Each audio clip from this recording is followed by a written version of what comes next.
slash marker. Difficult game. I have a bone to pick with the Peloton Corporation. Previously, on scenic rides, they had one Vancouver ride. It was a 10-minute long ride. I said that's insulting. This is, I don't want to say it's a world-class cycling city, but it's a good cycling city. We deserve at least a 30-minute ride. You could easily do a 60-minute ride without even having to stretch for good routes, okay? You got the Central Valley Greenway, you got the Arbutus Greenway, you got the Seawall, etc., etc. So imagine my surprise today when I go to scenic rides, there's a 20-minute Vancouver ride. I start with a 60-minute ride in Montenegro. It was beautiful. No disrespect. Added the 20-minute Vancouver ride at the end. What's the name of the ride? 20-minute English Bay Seawall ride. Imagine my surprise. You start on the northeast portion of Stanley Park. Beautiful. The trees, the water, the Lionsgate Bridge.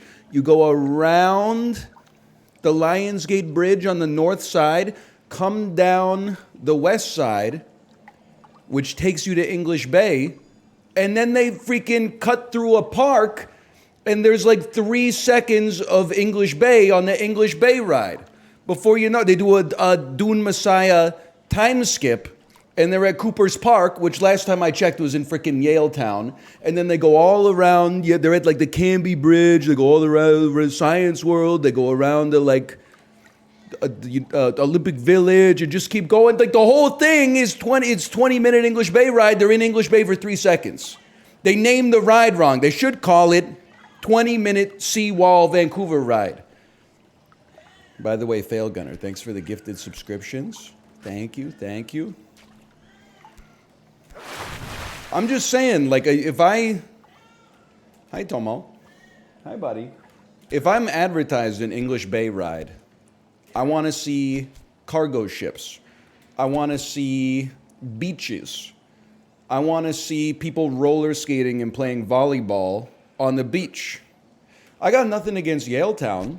It's a perfectly nice neighborhood, a great place to get brunch. If you're going to call it English Bay, you know, don't skip straight from Prospect Point to Cooper's Park. Doesn't even make any sense, man. Anyway, I'm over it. Hold. Hold. You know what? I forgot how to play the game. You have to climb a little higher. Did you see Local Thunk's post on Reddit about big changes coming to Balatro? I did not. I'm eager to see what they are, though. Can I also say I loved seeing Local Thunk's post today that was like, I came up with the name Balatro for my game, but there's also a Dungeons and Dragons variant called Balatro from like 1992, so make sure to check it out. He can't say it, so I'll say it. Post you make so you don't get sued.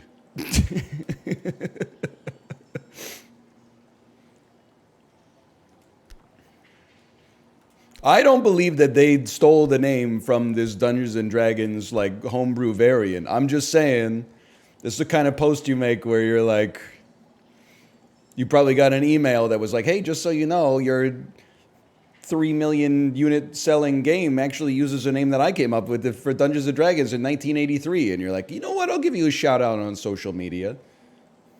Hold, hold. Oh, we are so close. We're so back.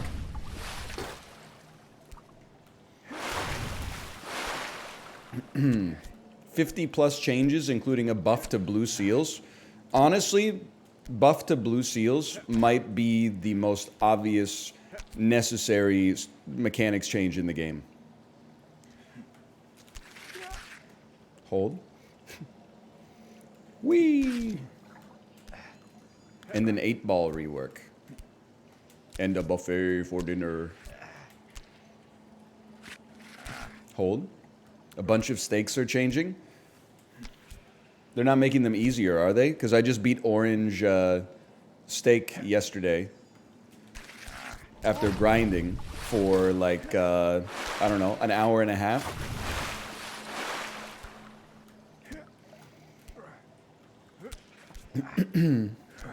NIMBY Staker. Well, listen, if you pulled yourself up by your bootstraps and learned how to play the checkered deck, maybe you could find yourself in the same position as me.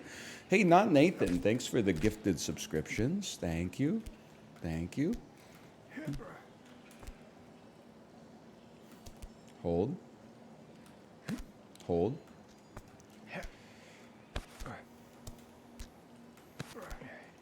Hold. Less reliant on RNG. I will say, like, maybe that will get me to play the Zodiac deck more. Because, like, it's so green textable. Be me. Pick the Zodiac deck. Skip the first 2 blinds to get a shop that's completely free, and my next Joker is rare. Beat the boss. The shop contains 2 planet cards and 2 standard packs for free. Fucking die is the next. Beat the small blind on ante 2. The Joker that it gave me is a hollow Joker that gives you money if you discard 3 face cards simultaneously. Guess I'll die. Hey, Rex Mechanica, thanks for the gifted subscriptions. Thank you. Thank you. Hold. Wait, go low, go low. When they go high, we go low.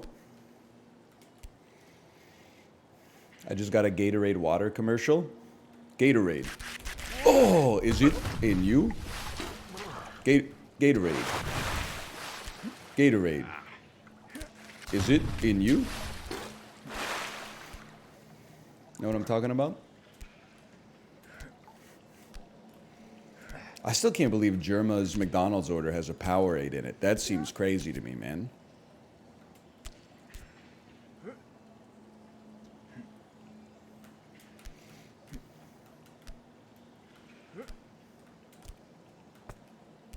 That's based? It's not based. Like, it's not that big of a deal. I'm just like, I don't know. Listen, everybody's got a preference. I personally think Coke clears Pepsi easy. I think Sprite clears 7-Up easy. When it comes to mug versus Barks, I'm a Barks guy. You know, I'm not necessarily loyal to any corporation because some of those are Coke products and some of those are Pepsi products. But what I will say without a doubt is, like, Gatorade feels like you're drinking the correct formula, and Powerade feels like an ex-executive at Gatorade stole the recipe, but then, like, dropped it in a puddle and 2 very important ingredients got changed. Like, it tastes like a Xerox Gatorade. Like, it has a similar flavor profile, but it just lacks, like, the original spirit or something. Like, it's a ghost in the damn shell.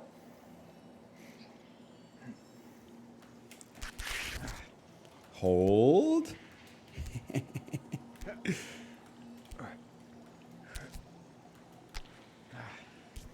I am the angry pumpkin.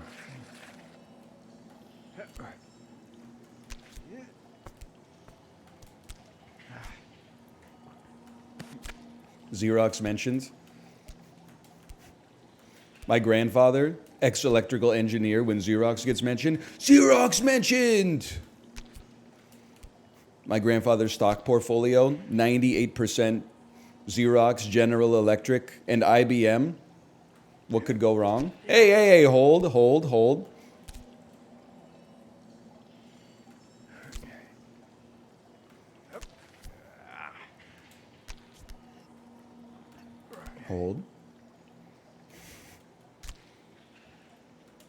My punch cards.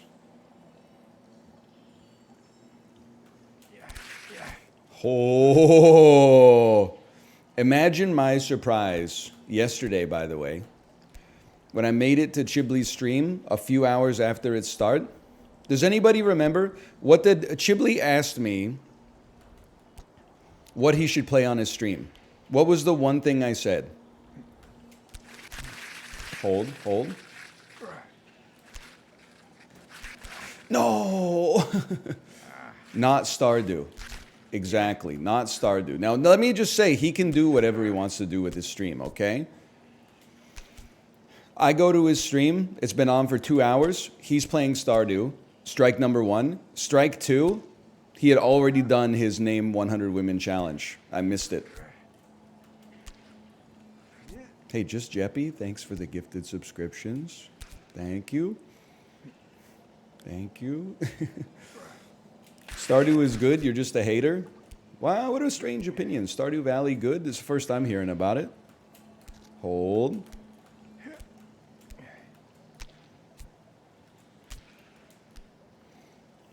Now that you mention it. Whoa!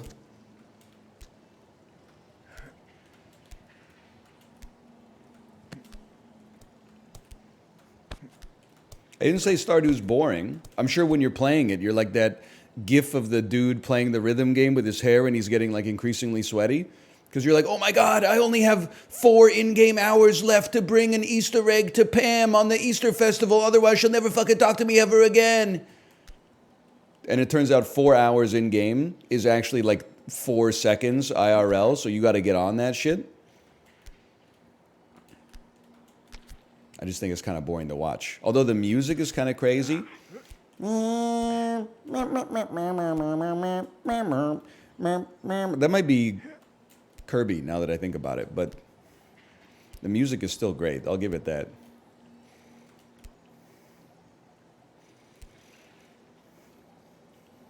Hold. Hold.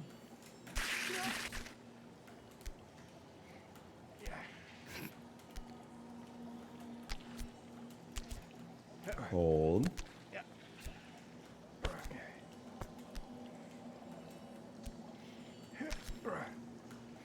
It's better than climbing. Last time I checked, farming is in the Olympics, bitch. Checkmate.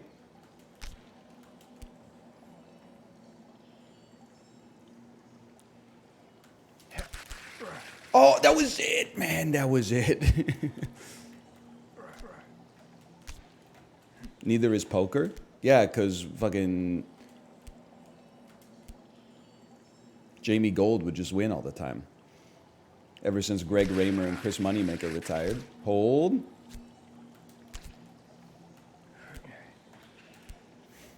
How do you know Jamie Gold? Because I was alive in 2007 when like 99% of programming on all sports channels was competitive poker. Poker before dark, poker after dark, poker before sunrise, poker before sunset. Everybody wants some poker. Boyhood, but it's about poker. I don't know how it turned into a Richard Linklater joke, but... Oh. Celebrity poker. No holds barred poker. Some celebrities and some non-celebrities play poker. I'm not anti-poker, by the way. I don't necessarily love playing it myself, but I think it's kind of cool. It just sort of like the poker boom oversaturated it, and we're still living in the era today, I feel.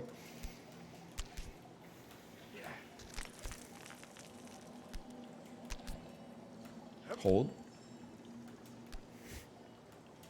Whoa. Whoa.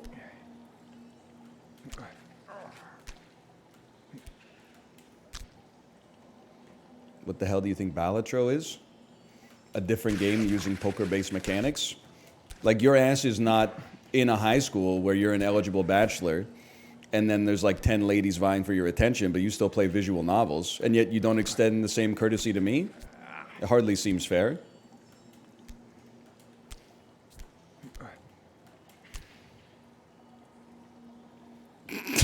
COD.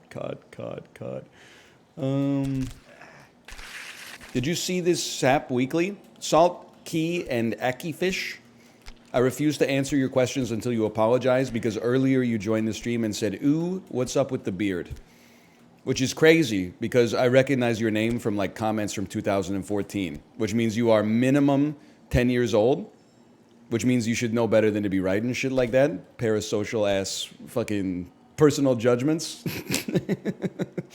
So you're on soft probation. You're on soft probation. I will not be asking or answering any questions of yours.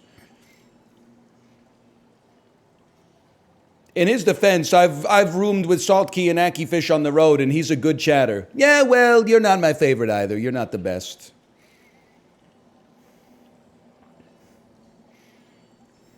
Hold. Hold. Hold. Okay.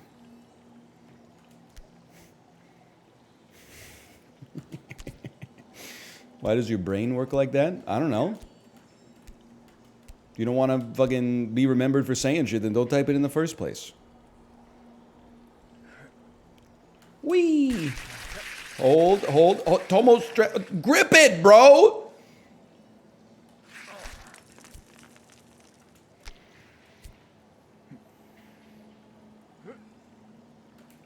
Up and over.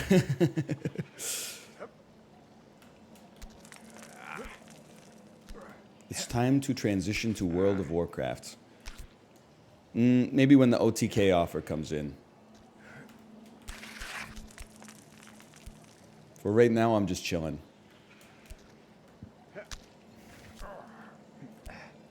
Please, I beg you.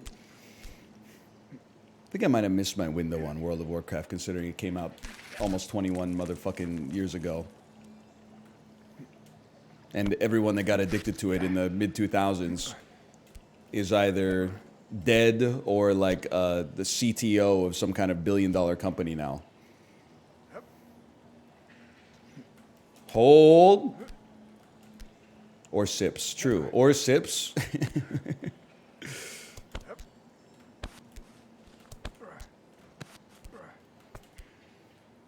My coworker has lost his job to that game. I don't mean this even in a negative way. Like, I don't think the companies are responsible for this. But it is kind of crazy to think about, like, how many people have had the trajectories of their lives changed by World of Warcraft or League of Legends. I'm not putting anybody on blast, you know? If you could go back in time, there's probably a lot of decisions you would make a little bit differently. But do you ever think about, like, how many people, like, dropped out of college because they got addicted to League of Legends or something like that? That's crazy. Or Dota 2. Well, let's not make any enemies, you know? At least, like, I kind of get it for League. Like, it's an addictive game. But, like, there's probably even sadder games that people have, like, altered the course of their lives for, right? Like, any motherfucker out there ever get addicted to... I mean, I would feel so bad if, like, someone watched my Isaac videos and then got addicted to The Binding of Isaac and flunked out of college playing Rebirth. That shit would be depressing, bro. That's a single-player game, man. You could just play it after you graduate. I get that's not how, like, the human mind works, but... Space Cadet Pinball? Getting a D- in, like, the most important course in your major because you're addicted to playing, like, fucking Minesweeper or shit like that?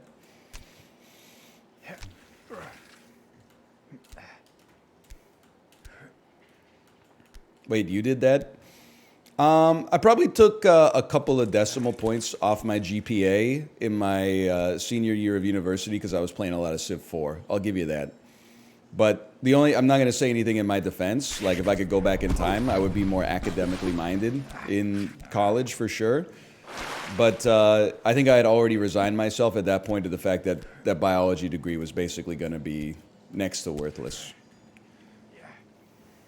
Hold. Now, I should have been doing something better than playing Civ 4, to be honest.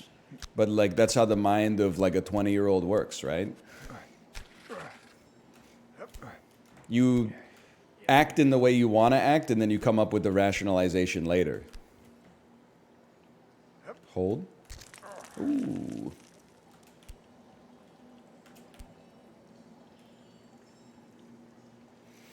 Civ 4 stream when? The worst part about it is not going to happen because I was still ass at Civilization 4. Like, I just played a lot of it. I never really got... That was how it worked if you were a gamer, like, 20 years ago. You didn't, like, go plat in Civ 4. Most people didn't, at least. You would just, like, play a lot of a game because it was fun, you know? You wouldn't necessarily try to delude yourself into thinking you were doing something productive by, like, making progress. You would just play, you know, the same way like kids on the school ground play. It was different back then. Once but never again. There's our left message, so my little brother. Song I really should know the words to, considering I've probably heard it 500 times. Choo-choo train left right on time. I know what you're saying. You see the interview with Rivers Cuomo where he said he wrote "Say It Ain't So" about his alcoholic stepdad because he saw a photo of his stepdad smoking a cigarette and holding a beer. And then, like, after the song became mega popular, he talked to his mom, and his mom was like, "Oh yeah, he was actually sober. He didn't smoke or drink. We were just goofing off for a picture."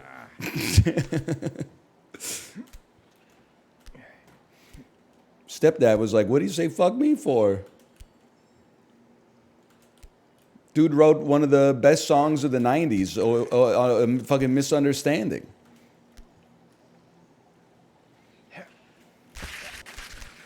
Bro really got that tight over a single beer? I know, not even like just a photo of his dad holding a beer, or his stepdad holding a beer. It was a little dramatic. I mean, it all worked out, I guess, but... Bro literally saw one beer in the fridge. I've just got to be honest with you, brother. If one Heine is crowding your icebox, you got to clean your fucking fridge. Shit is 330 milliliters or something. Like, it should be able to fit. There's even a spot on the fridge, like, and in the drawers, or the door, I should say, where bottles can go. You got to get some of the fucking old spinach containers out of there, man.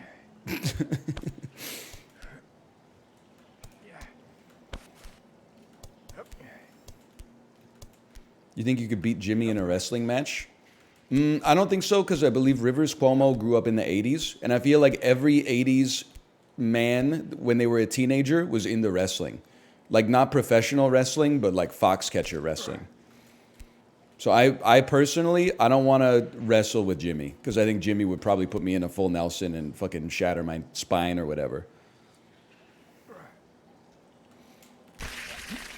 No.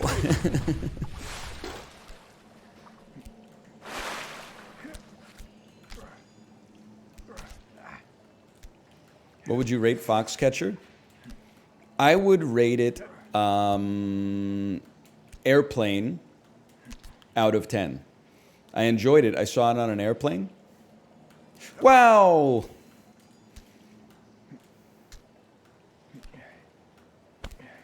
Thought it was good. I really like Steve Carell.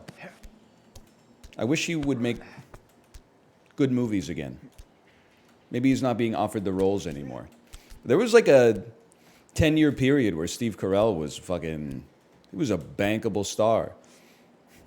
Welcome to Marwin, bitch. Okay, listen, there's exceptions to every rule.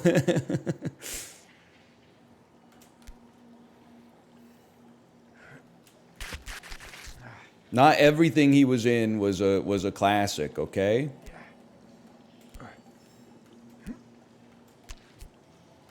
Cold. What's the one where he really likes dolls? That's Welcome to Marwin. What about The Big Short? Great movie, but it did come out like 11 years ago or something. It's been a bit.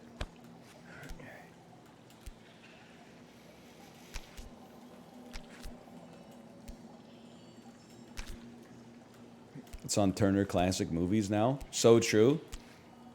Don't get me aware. That just means that the great financial crisis is getting further in the rear view. The people were like that in like 1936. They were like, oh, I'm getting so old. The Great Depression was 8 years ago. They were probably like, phew, thank God that's over with. Now we can focus on the rest of our lives having no conflict whatsoever.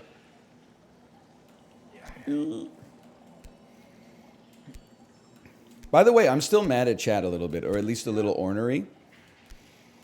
I mentioned yesterday, I listened to the audiobook, The Rise and Fall of the Third Reich, to fall asleep. I've never seen more all caps, huh, Monka S, stop, please stop, cut the mic, etc., etc. You ignorant motherfuckers. It's a history book. Why are you shaming people for learning about human history, bro?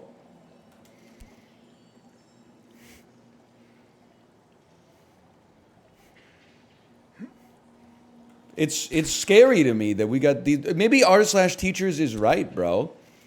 Maybe the next generation is cooked. It's just the specific era. Yeah, fucking a lot of bad shit went down, bro. If you study a little bit of history, you'll find that in basically every period in human history, a lot of bad shit went down.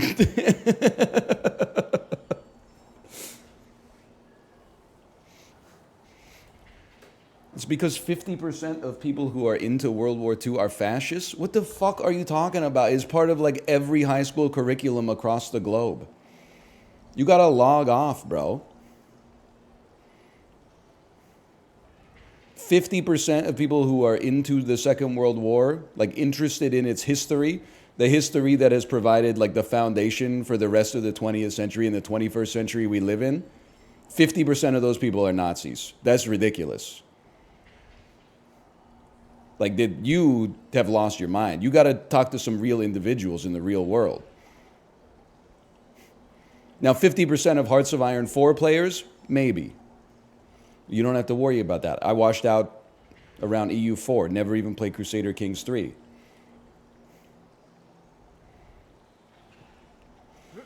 Scramble! You gotta dunk that shit!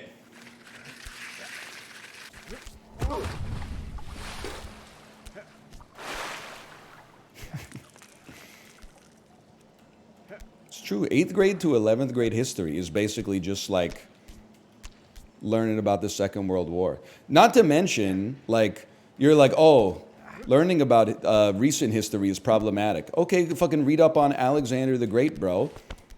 I think he did a little fucked up shit too. Oh, no, wait, no, don't worry about that. No, just read up about the Peloponnesian War. Oh, no, how about the Punic Wars? And how about the fucking, they're all bad, bro.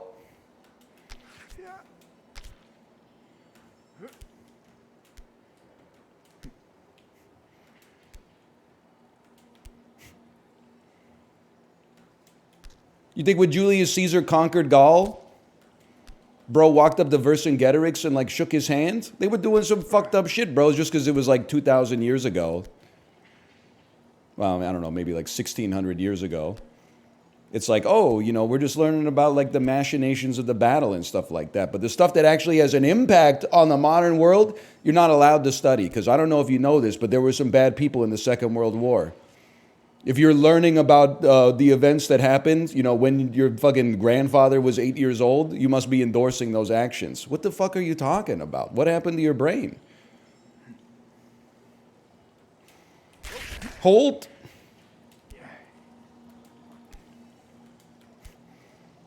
Name 100 wars. Okay, that's something I don't think I could do. Dog shit take. I need you, listen. Noob Nation 15, you're on the clock. Plead your case. You have 60 seconds. You clearly had a strong opinion about it because you said dog shit take. I've popped out your chatter history. Let's see.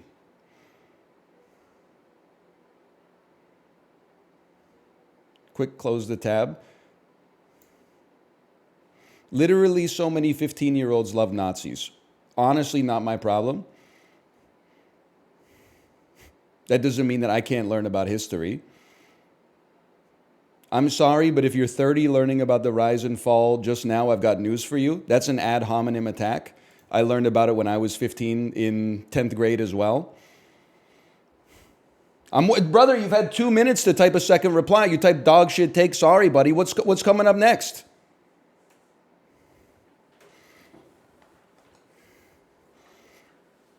Some 14-year-old kid in Idaho gets radicalized by, 4chan, and all of a sudden it's illegal to learn about human history. Like, those motherfuckers don't live rent-free in my head.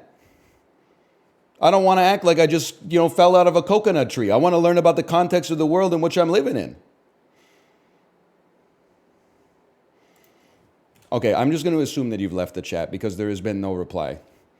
It's just my experience. Sorry, I got nothing. You folded.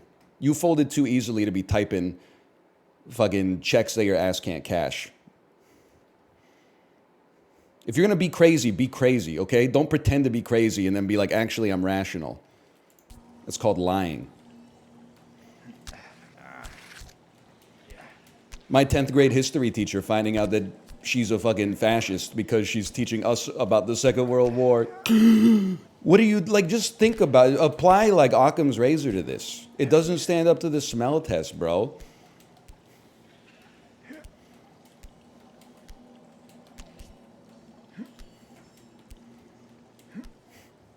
The history teachers stand with you. I appreciate that.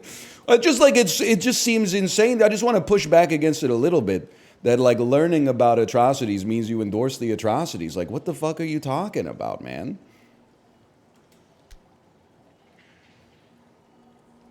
It doesn't make any sense. Go back to watching fucking Jim Halpert's Some Good News or something like that. Do you see that even Origin's on my side here? I'm not going to endorse what Origin said, that people who have that take deserve to be bullied. I think they deserve to at least be pushed back upon a little bit.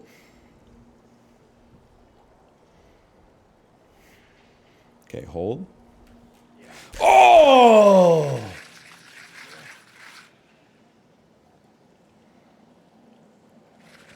Origin based as usual. Except for that one time, but that's water under the bridge, okay?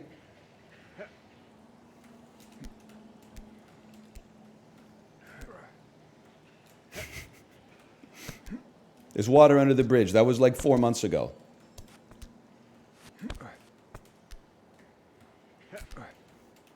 If anything, I'm embarrassed that I've been listening to this audiobook for 7 years and I'm still learning new shit. Because it turns out, like, if you were under the impression that you learn anything if you have headphones in while you're asleep, you're about as dumb as I am.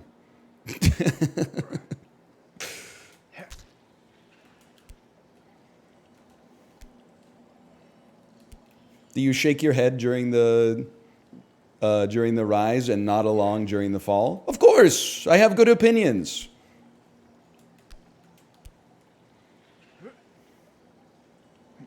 Hold.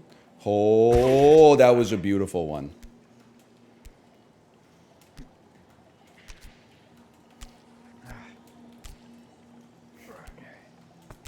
You got to sleep with the book under the pillow. That would fuck up my neck. I think this shit is like 1,100 pages or something like that.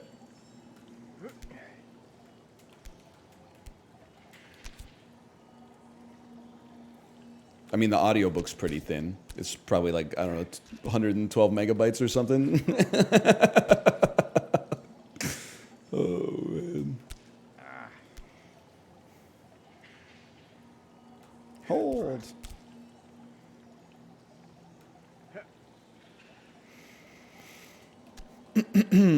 What's your opinion on Barbara Tuchman's books?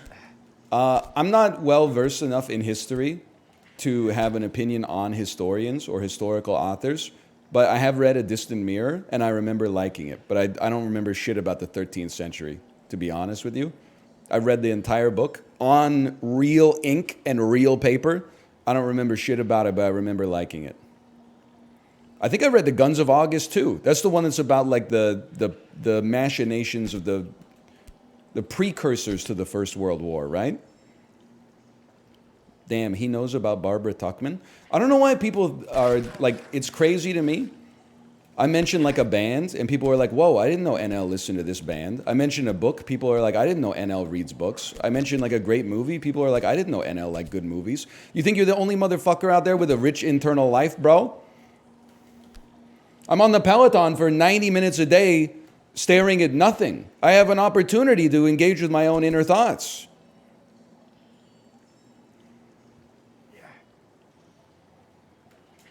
Just because when I start the stream, all I talk about is Mama Liz's chili oil. What the hell are we doing here, bro? This is a new one. Hang on. Go back down. No, not that way. Go this way. Oh, thought we could make it.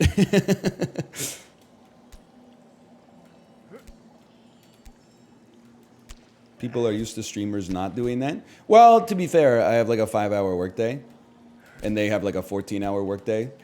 So I have more time to pursue intellectual pursuits. My girlfriend yesterday said she didn't think you would know who Mitski is, and I hit her with the question marks. Okay, just one thing. Don't hit your girlfriend with question marks. You're going to get in trouble. Secondly, I'm not even blaming your girlfriend for that specifically. I think it's just the folly of, like, I'm assuming you're a little younger than me. I think it's the folly of all younger generations. You know, as you spend 14 years, like, not being cool, and then you start being cool, and you think you're the first person who's ever been cool. So you see someone that's like 10 years older than you, and you're like, this old fucking asshole has no idea about cool shit. And then you're like, I went through it too, man. You didn't invent music. Just because all your favorite albums came out from 2014 to 2024 doesn't mean that, like, you know, Channel Orange was the first cool album ever released.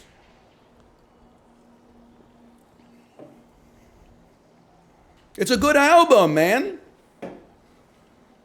Thinking About You, Forrest Gump, Pyramids, it's got great stuff on it. First album ever released. I mean, that's an easy one. It's Helped by the Beatles. Oh, oh, he's going down backwards, bro. He's doing tricks on it.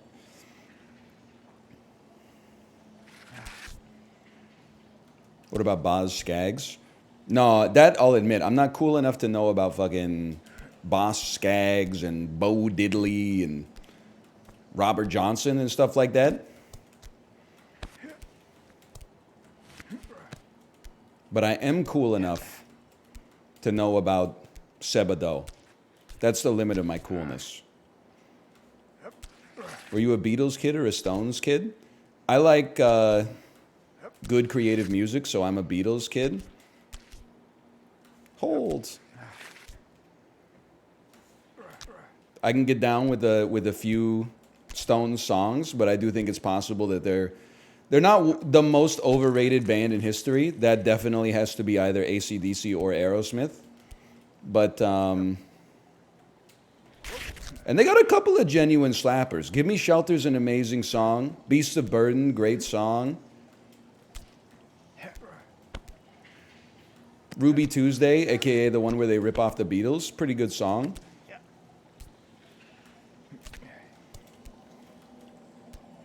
Miss You, good song. And to be fair, like, half of the Rolling Stones songs I don't like are actually pretty good, but I've heard them too much. Most overrated is U2. You don't want to get into this, okay?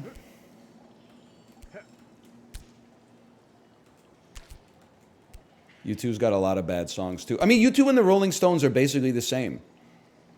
They have like 10 years of making good music and then 30 years of making bad music and going on tour. Like, if you like the Stones, you should like U2 as far as I'm concerned. They kind of exist in this.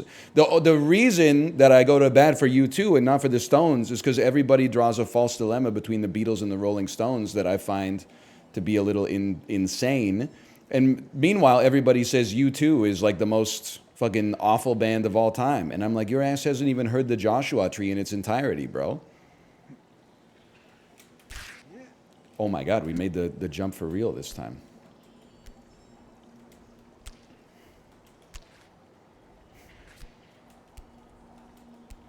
What about Metallica? I want to hate them, but like those first 3 or 4 albums are insanely good, and I don't even listen to, like, I don't know what genre they are. Heavy metal? I don't really listen to heavy metal, but Ride the Lightning, Master of Puppets, and fucking some shit off the Black Album, and I forgot the other one. They're all so good. Though some of the thrash. Okay, thank you. I got some Peloton tracks on my Peloton playlist, or some Metallica tracks on my Peloton playlist. Shit, it goes straight from Lloyd, I'm Ready to Be Heartbroken by Camera Obscura into like burner now, burner now, burner now, burner now, and it fucking hits, bro. They knew what they were doing back in the 80s, and I guess part of the 90s.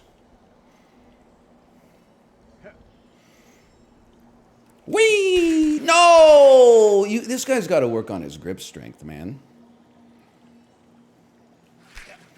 Ride the Lightning's such a banger. Unfortunately, I hate to be the person to tell you this. It is about a man who is about to be executed for committing murder, and thus liking the song is problematic. Because the character that they made up in the song is a bad guy. So if you fucking pog up to it because the solo rips ass, you might be a bad person too. Simultaneously, apparently there's absolutely nothing wrong with watching 12 Netflix documentaries about real fucking grisly crimes that fucking happened. As long as you shake your head whenever the bad stuff happens and then stand up and cheer when the perpetrator, usually the husband, gets arrested by the police. Let's be real, always the husband.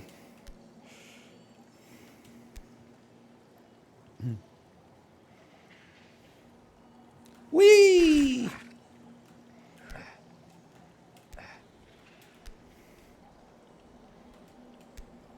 Anyway, hold. No! What about the staircase? Insanely good show. I stand by my take of the staircase, which is probably from like 7 years ago when it came to Netflix.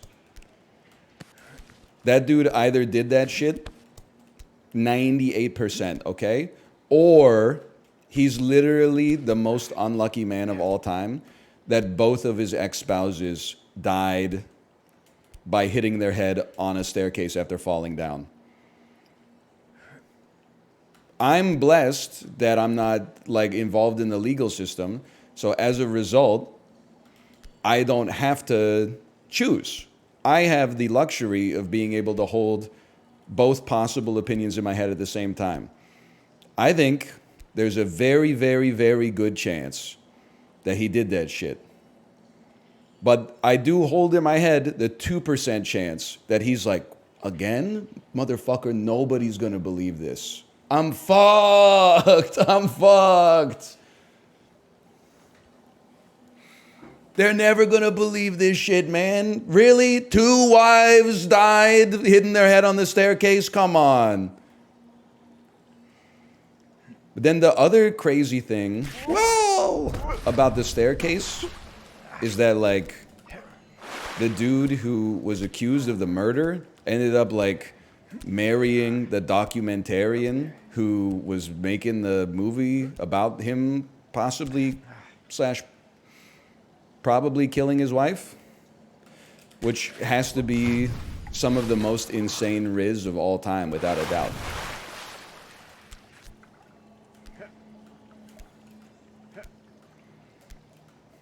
Like, dude, there's aspersions that he killed his previous 2 domestic partners. And then she was like, I can fix him. If he did that shit in the first place, which maybe he didn't. I don't know. What would you do in that situation? Well, I hope to never find myself in that situation, but I guess you never know which way, your life is going to go. As the documentarian, I would like to think that I probably would not fall in love with the subject of the documentary, but I don't know, maybe that's naive. Hold.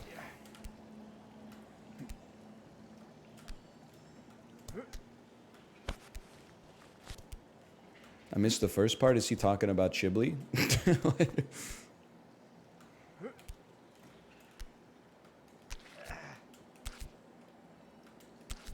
Also, in the documentary, I don't know, maybe he's got like dark riz. Because the riz does not come off in the documentary. But maybe he's got, I don't know, like some subtextual riz. Can you just grab the fucking rock, bro? Yeah, like evil riz.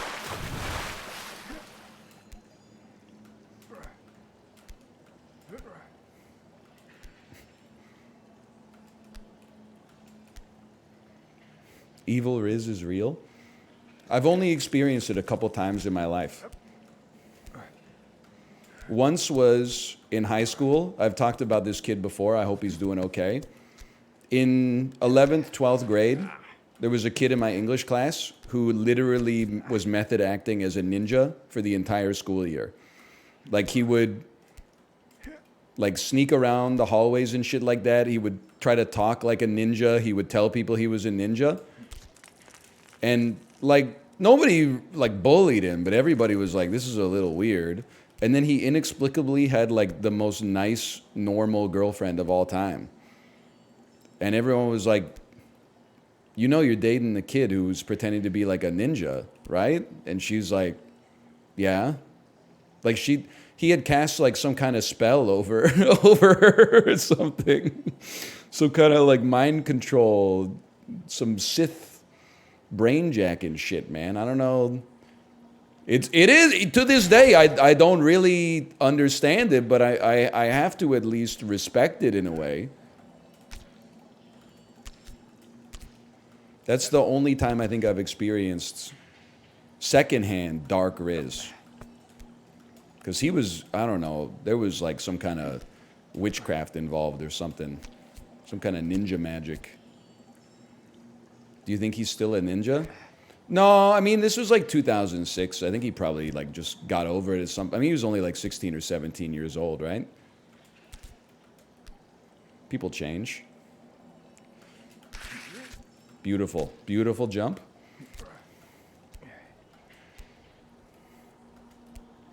Probably switch to pirate. So true. Oh, we nearly grabbed it. You can't scuttle fast enough for that, but you can scuttle. You can scuttle there. Huge.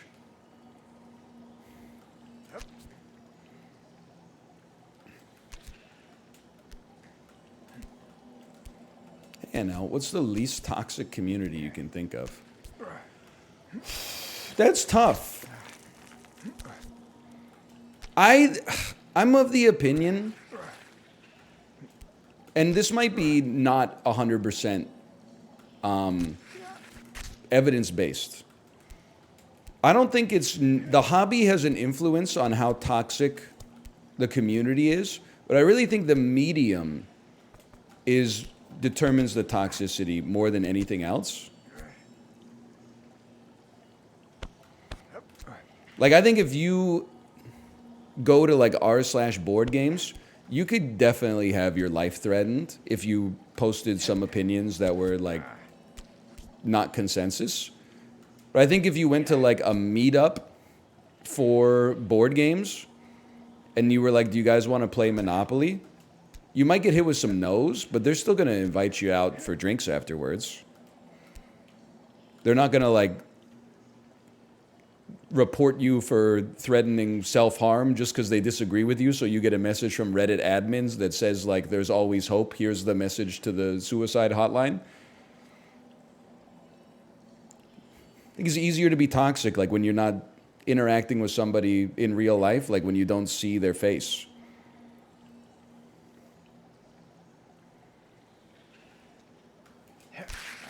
Huge.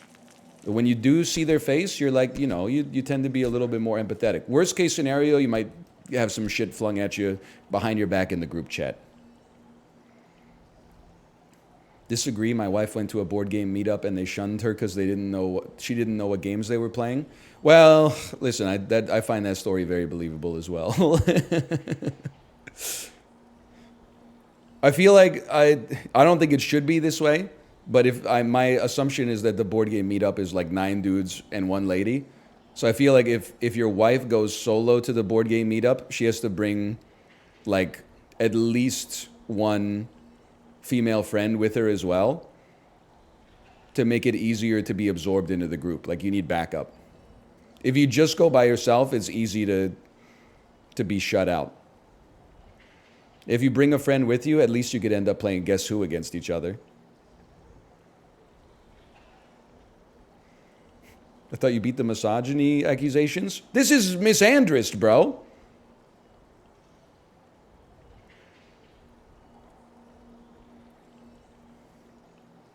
Oh, that's not even close.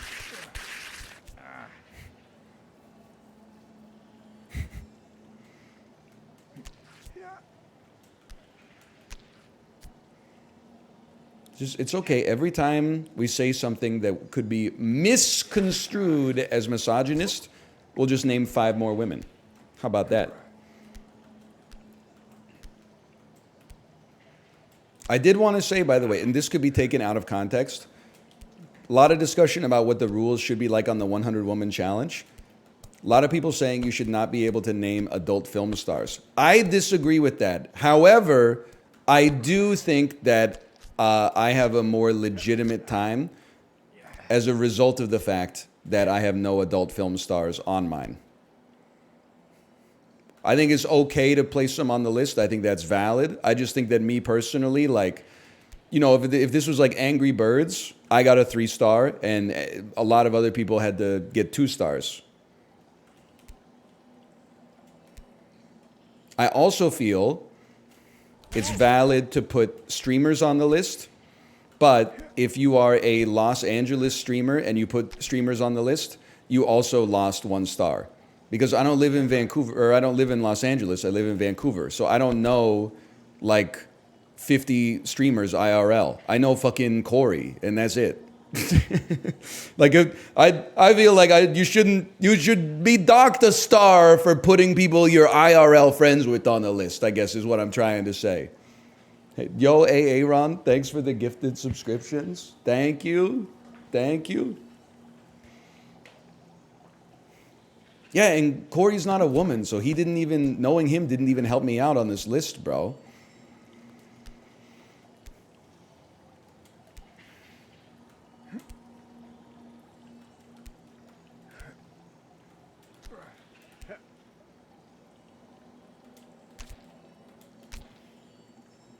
Anyway.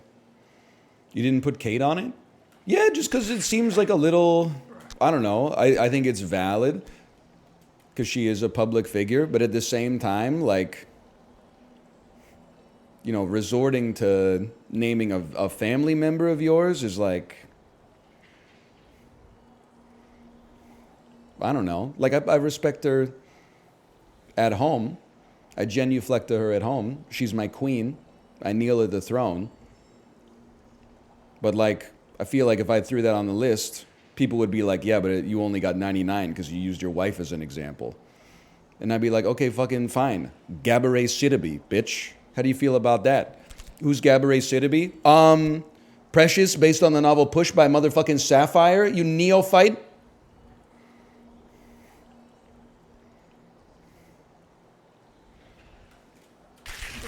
She was also in Tower Heists.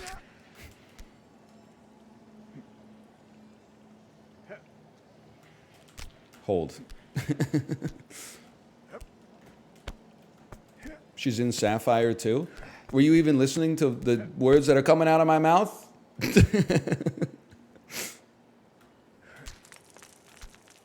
You think you fell out of a motherfucking coconut tree? Chad's just mad because you crushed it. So true. I'm just glad I didn't name any women who were famous in World War II. Otherwise, that'd be really problematic. Catch you fucking posting Monka S when I put Wallace Simpson on the list. Huh? Doesn't NL know she's divorced? Disingenuous, moralizing motherfuckers.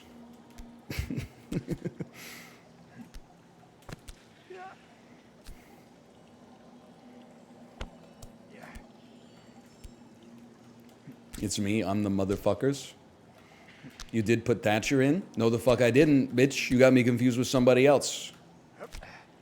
I put Angela Merkel in, and Jacinda Ardern, and Belinda Stronach, and Kim Campbell. You got me confused with another motherfucker.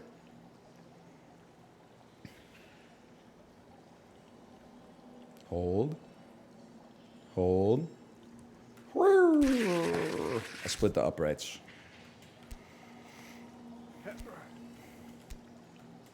You put Hillary Clinton? She's famous, bro. I got to apologize for that. You put Barbara Bush, right? I didn't, but I should have. She should have been number 1.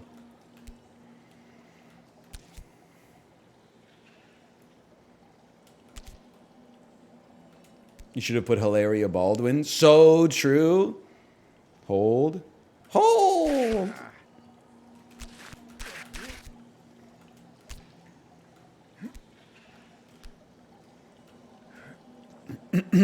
Yeah, you can't use Nancy Reagan because we said no adult film stars.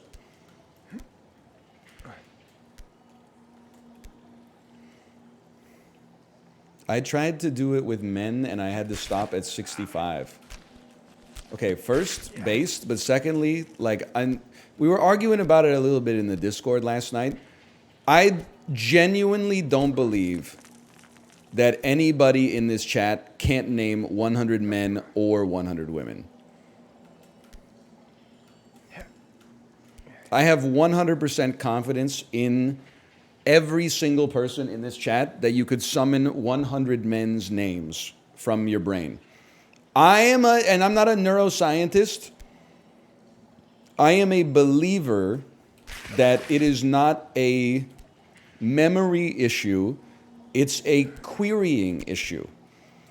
You know, if your brain is fucking 3 trillion petabytes of information. I believe the information's in there, but to get the right results from the database, you got to send the right SQL command, right? If you say fucking from all where male, like your shit is not coming up fast enough. You're going to be like,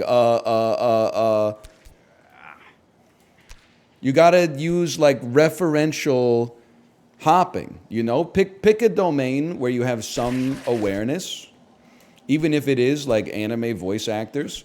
Name like the most famous anime voice actor and then follow the fucking memory palace. He voiced Light Yagami in Death Note, which also featured this person, who was also in Full Metal Alchemist with this person, who was also, that was a reference to Dragon Ball, which was made by Akira Toriyama, where the voice actor for Goku in the American version was this. And I can't do it, but, well, for that domain. But I think it's all about choosing like the right domain and then just going from there.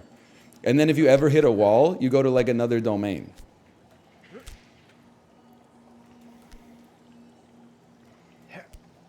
I bet you would be slower at 100 men than 100 women. It's probably true just because my adrenaline wouldn't be running as much. The women one, I was like, I gotta beat these allegations, bro. On the men one, if it took me 20 minutes, people would be like, wow, that's based. I'd be way more chill about it. We saw the Austin Powers line in yours. Yeah, man. Beyonce to Heather Graham to Elizabeth Hurley.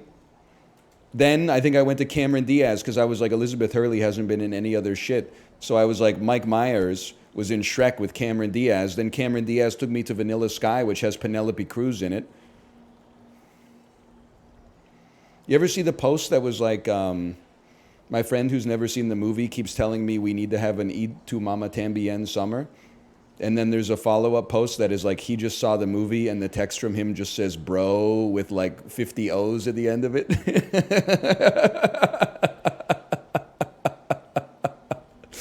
Oh, man.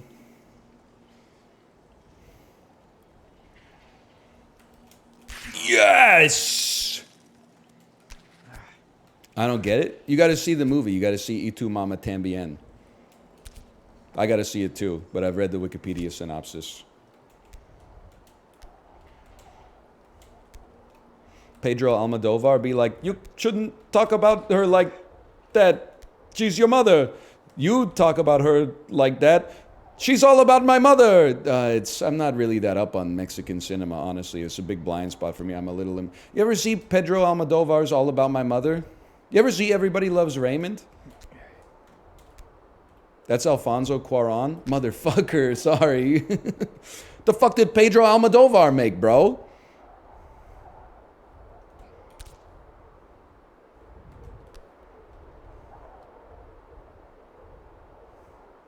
Volver, of course, Volver. Talk to her. Oh, talk to her. Oh. Thank God they put this rock here, man. Hey, Anel, what's your favorite Los Campesinos song? I don't know. The whole Romance is Boring album is really good. I kind of see that as like one concept.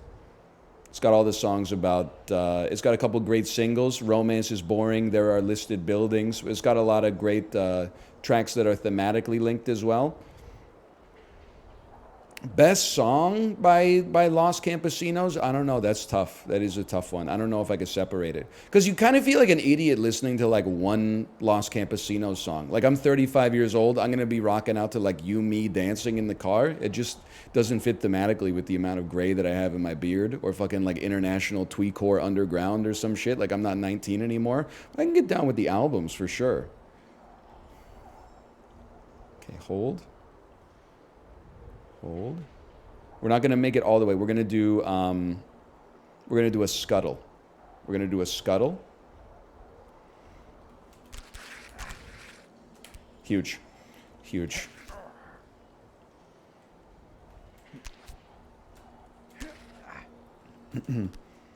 Why are you breathing so damn loud?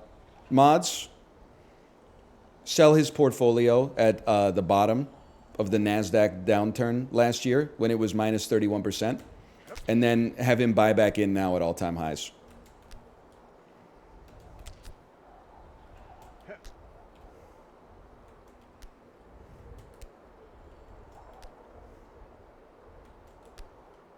Caught.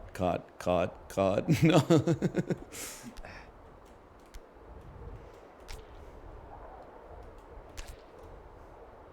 Wee. Wee. Oh. Oh.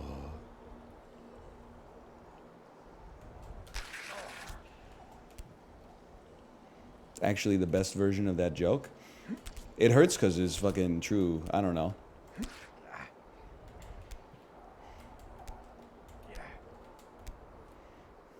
Hold. Oh! Don't glance. Hold. Hold.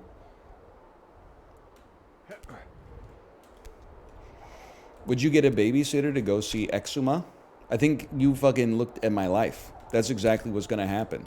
Kate told me about this new Korean horror movie that's making waves across the Pacific. It's called Exuma.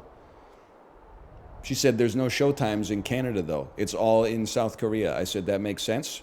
Then, like this week or something, it's coming to some of the cool movie theaters in Vancouver. I think we're gonna try to check it out.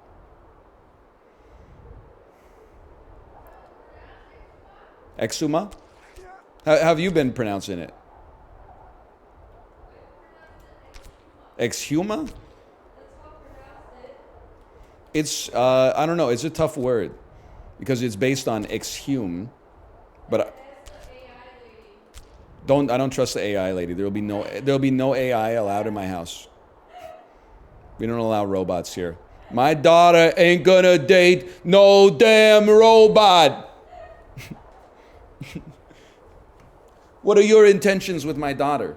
Intentions was a 1971 album by R&B artist Bobby Brown. You motherfucker, point to all the pictures that have a traffic light in them. Right now! Click on all the squares that have a bicycle. I could smell a robot before I even opened the damn door.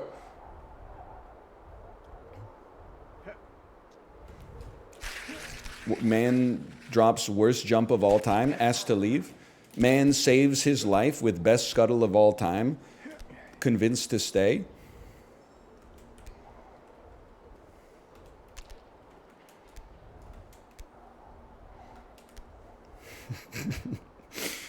Oh, this game will make you go crazy, man. It's bad for your health.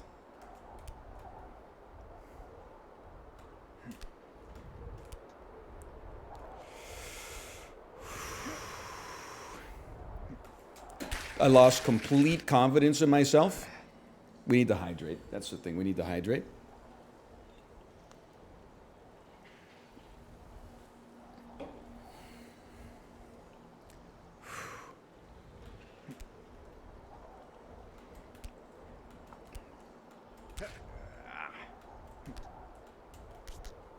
It's crazy to think the bit might be insensitive in 30 years.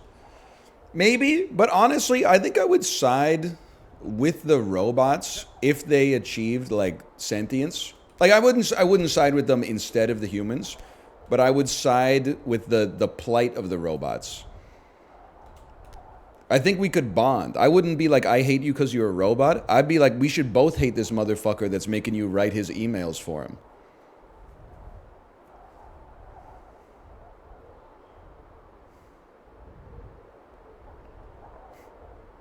Let's rise up against the dude trying to teach you how to fucking use a robot to increase your sales. Of course I hate him, he's me. The one, so I've been watching those Zizek clips exclusively for entertainment purposes. I saw the one where he said his ideal date was he brings a plastic vagina and his partner brings a plastic dildo, and they have the dildo fuck the plastic vagina while they have wine and talk about movies. And I was like, what is this motherfucker talking about, man? The sort of general malaise that the genius possess and the insane lament. The hell is that? But then I did like when he said he was talking about AI being used to write essays. And then he was like, I think it's good. The next step is having the AI actually grade the AI written essays, and then we can rid ourselves of this whole charade once and for all.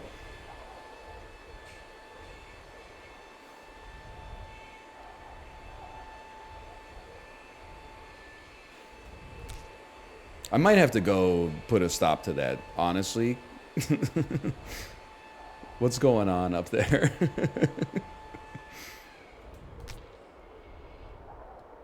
Everything okay? It's the vacuum cleaner? I thought we were being invaded by North Korea or something.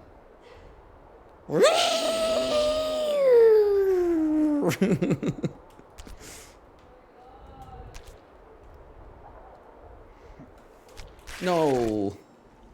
No. Scurry. No, that's not how physics works. That's okay. We're going back down.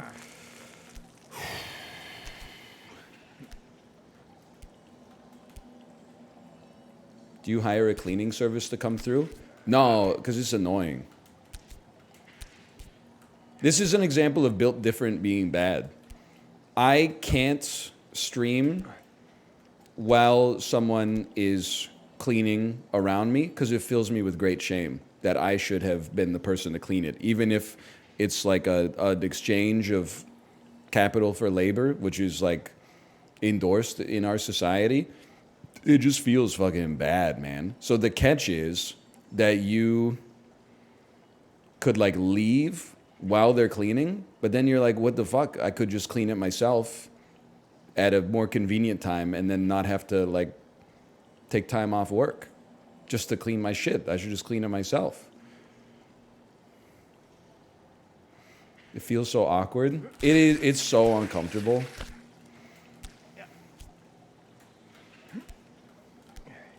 I'm at the point where, I mean, like, listen, I'm 35 years old. This is my career, as fucked up as that is.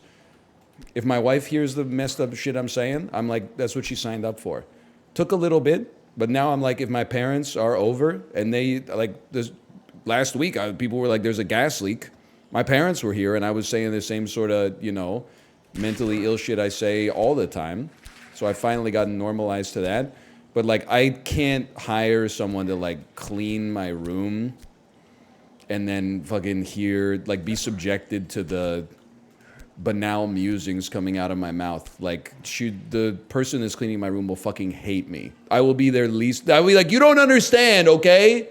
This is my job. I'm trying to entertain people. This isn't necessarily, like, what I'm like all the time. I'm a good person. They would be... going, I don't even want to know the kind of stories they be telling when they go home. Dude said dipped in Mama Liz's chili oil like 80 times. Hold.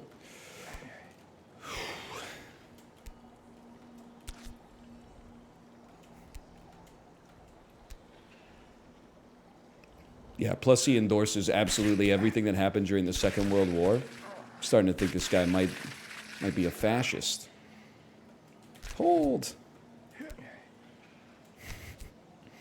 I think he works at Costco. By the way, if you're here, hold. And I was like narking on you in the Discord last night. I apologize, but stop telling lies. People were talking about like their secret plan for getting inside of the Costco without having a membership card. They're like, I just sneak in behind like the biggest cart that I can find and they don't even notice me. Okay, what about when you have to pay for your shit, bro? They scan your fucking card at the checkout aisle. What are you gonna do? There's no getting around it, bro. This isn't the TSA. Like, these people are paying attention.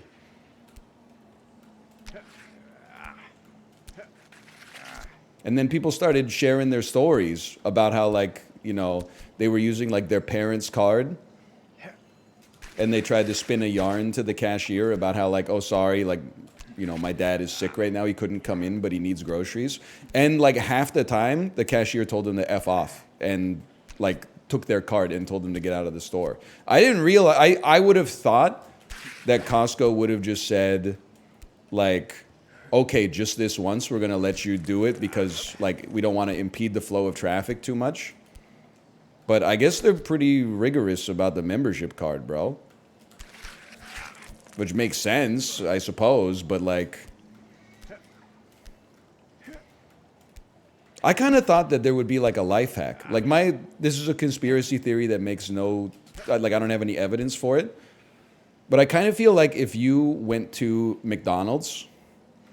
and just like went to the drive-thru and you were like, you ordered a bunch of food and then when you got to the payment window said, I'm not going to pay for this. And then they're like, well, we're not going to give you your food then. And you're like, well, I'm not going to move my car until you give me my food. My conspiracy theory is that they would just give you the food because calling the cops, getting the cops to come and somehow like coercing you to move your car would back up the drive-thru line for like 45 minutes, which would cost the store so much revenue. I feel like maybe there's something in the employee handbook that's like, if someone commandeers the drive-thru, just give them whatever they need in order to get them out. Could somebody test this for me, please?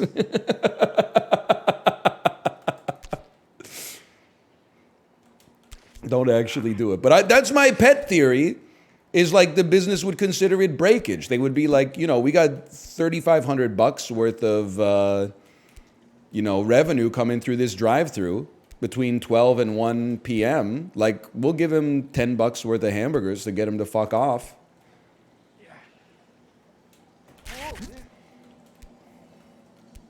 No, it's not called the Northern Lion Challenge. You may, like, I don't know if it's a felony, but you may get arrested. Like, you might be like, wow, this is going to be funny, and then all of a sudden they're like, okay, fine, have it your way, and they just call the police, and the police come and, like, arrest you. Wouldn't be so funny then, I suppose. It'd be funny for me.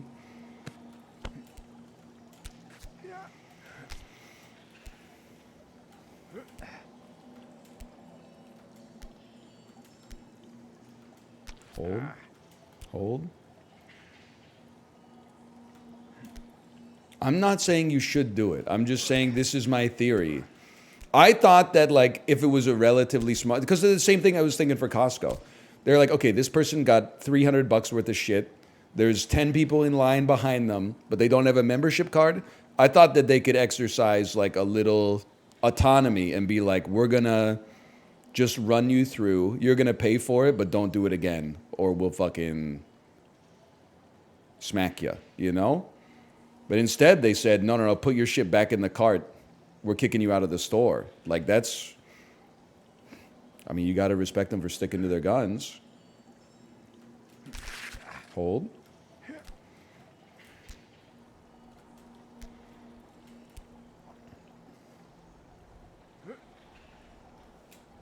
Huge miss.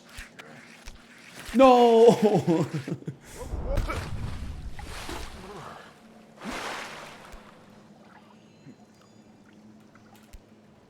I work at Costco. If they don't have a membership card, we ask them to get one right there at the register. That's pretty based.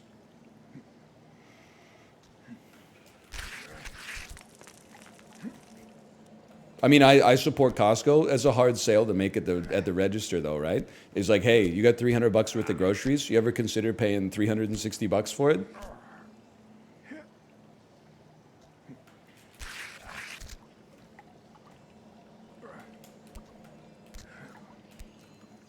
On the other hand, by paying that $60, you would avoid an awkward conversation, which is a pretty good trade-off, I think, sometimes.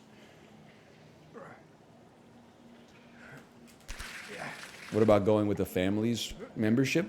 Well, I was surprised to hear that they won't let you use like your dad's membership. Is it like once you're over 18, you need your own membership or something like that? Because I routinely go to Costco with my wife and my 3-year-old, and like they never check my 3-year-old's membership card. I was like, oh shit, maybe like we gotta get her one.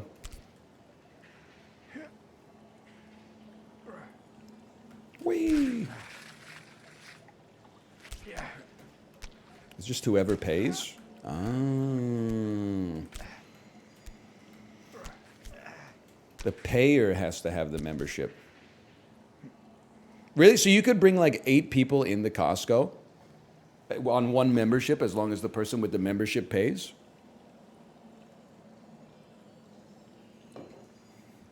No, I didn't know that. So I'm clear if I'm just stealing the food? Now you're thinking. I love the joke that you take the 70-inch flat screen to the self-checkout and then scan it as bananas until someone pointed out that like per gram, flat screens are literally like 50 times cheaper than bananas, which it seems not possible, but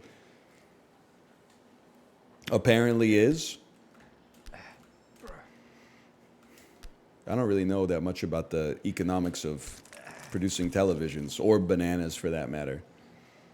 If anything, you should be scanning your bananas as like, you know, £1.50 a flat screen.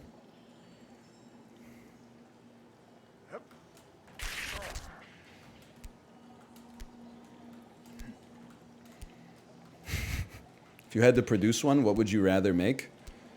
I think it's much more realistic that I would produce my own banana than produce my own TV. For a banana, I'm pretty sure, couldn't I just like fly to somewhere that has bananas and take like a wild one that actually has seeds and then plant it? I don't know if it would grow too well here, but like there's no shot that my fucking ass is reverse engineering all the electronics required to make a television. Like I'm basically a caveman. Without looking it up, where would you fly to get a banana? I don't know, fucking Family Feud? Costa Rica. That's my first guess.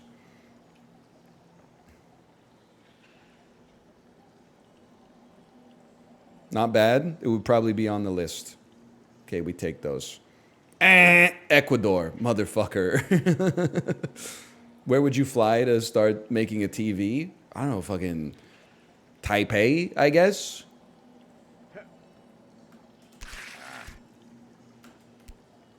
Good answer. That would be number 1. We take those.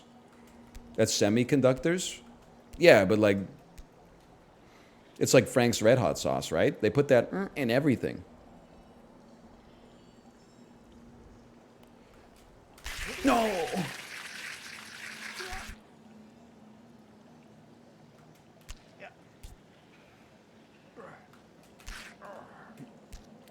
Hold. Whew. They made TVs before semiconductors. I asked my grandfather if we could make a TV that doesn't have built-in advertisements on the home screen anymore. He said we can't, we don't know how. This 97-year-old electronics manufacturer still makes TVs the old-fashioned way.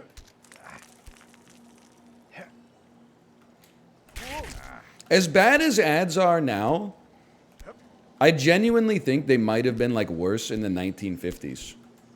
It's like if you ever see a game show from like the 1950s, the host will just read the ad and fucking lie to you. Like every single ad was for medicine, and it would be like, is your shit all fucked up? Take this pill. The pill, by the way, is like opium. What's my line? Sponsored by Hopido. All the medicine probably worked so good though. Don't get me started on that, but I agree. Nowadays, you wait 12 hours at the ER, and they're like, have you tried napping? Back in the day, you phoned up your doctor. Motherfucker came to your house with a briefcase, opened it up like Gustavo Fring, and said, what can I do for you? Now, did the medicine kill some people? Yes. Obviously.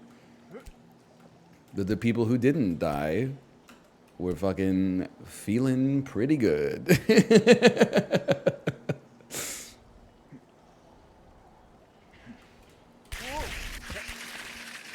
We go again.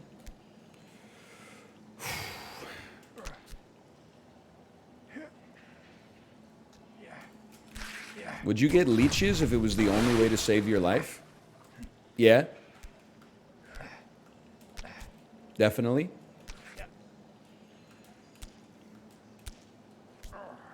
For real? Would you take a shit for $1 billion?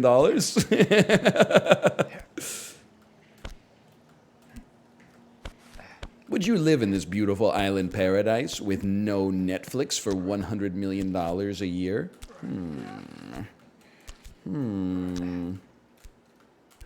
I'd have to think about that. Wouldn't be able to watch the new Dave Attell special for a year. No Netflix, I'd pay extra. Based? You got 12 hours to finish these 10 chicken nuggets, who you calling? Oh, man.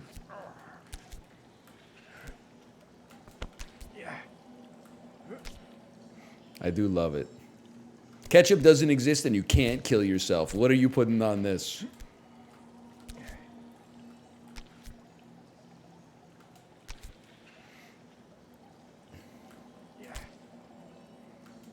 All-time great posts. Mama Liz's chili oil. I said you can't kill yourself.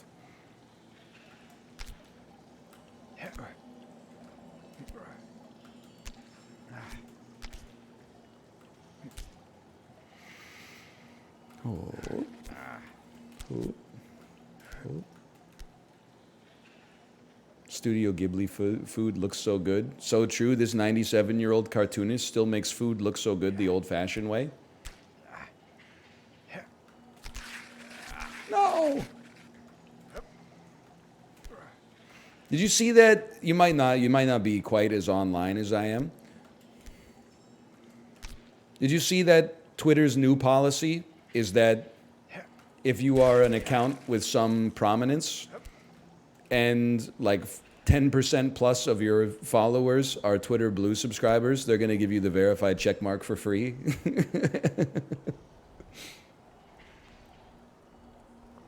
It's crab evolution again, man. They took the check mark away from everybody and said, if you want it, what, you don't have $8? Troll face, you mad? Then only the most cooked idiots on the planet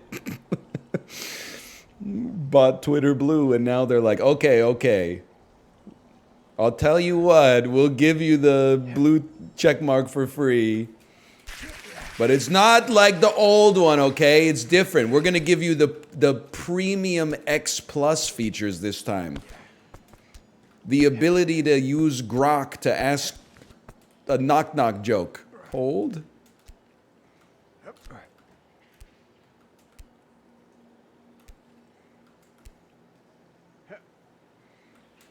Hold. All right. We will now make your check 2x pimpy. I will now sell 5 copies of the 3 EPs by the Beta Band.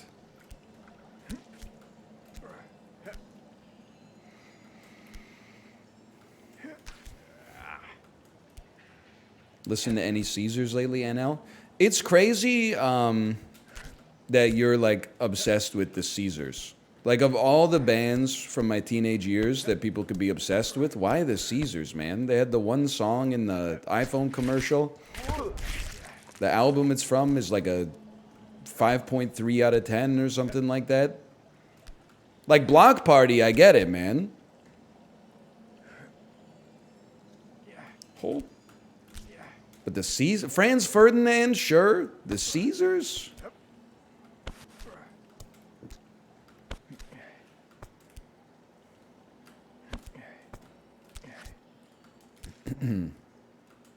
Hold.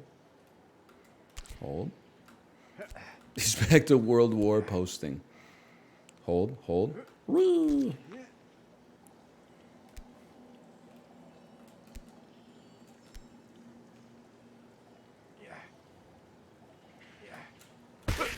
No!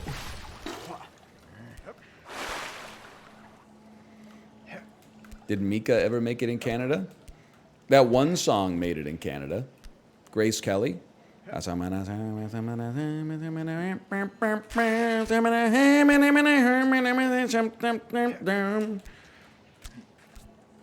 I'll be so glad when he finishes this fucking shit game. It's actually, this game will reveal to you truths about yourself that you probably find uncomfortable. So, like, pump the brakes, kid.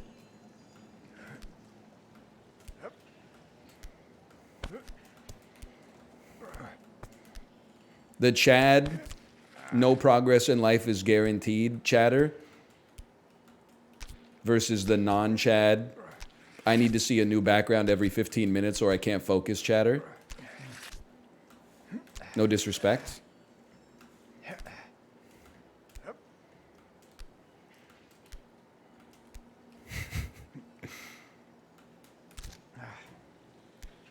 This game actually opens your mind's eye more than ayahuasca. A lot of psychedelic discourse lately. I don't know shit about it. But I do know that mushrooms can't heal your kidney infection. That's all I know. Acid stream when? I'd say that's probably a never.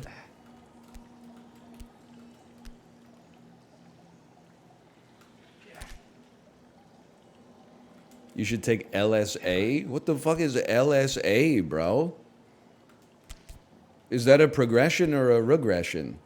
Is this like some WD-40 shit? Preparation H? Like what's...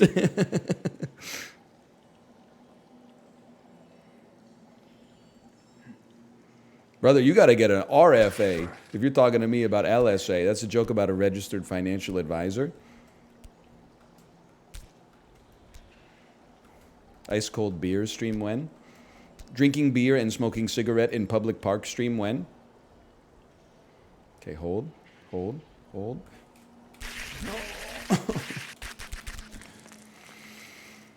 Oh, man.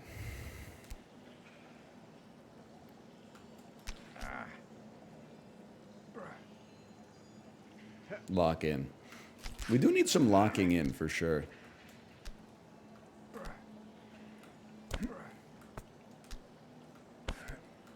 Hey, NL, you gonna join the PTA when your daughter goes to school? I don't know. I always think that I'm gonna like join stuff like that because you hear all those Reddit stories about like insane people dictating all the policy. And then like when I go to the meeting and they're like, who's gonna run? People put up their hands and I'm like, it seems like they just want it more. Honestly, seems like a lot of work.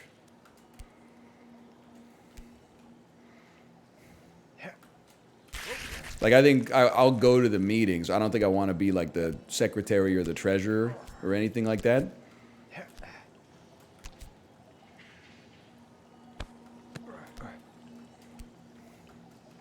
You'd be a good treasurer? I don't think so. I send all my shit to my accountant, man. I derive no pleasure from the spreadsheet.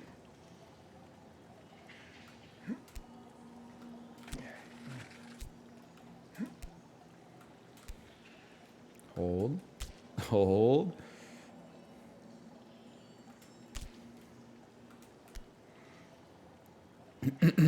Hold. I didn't even know they had PTAs outside of America. Well, like, because we inherit so much from, like, the British culture, I'm sure it's called, like, you know, the Quartermaster's Privy Council of Education or something like that. But colloquially, we call it the PTA. No! No!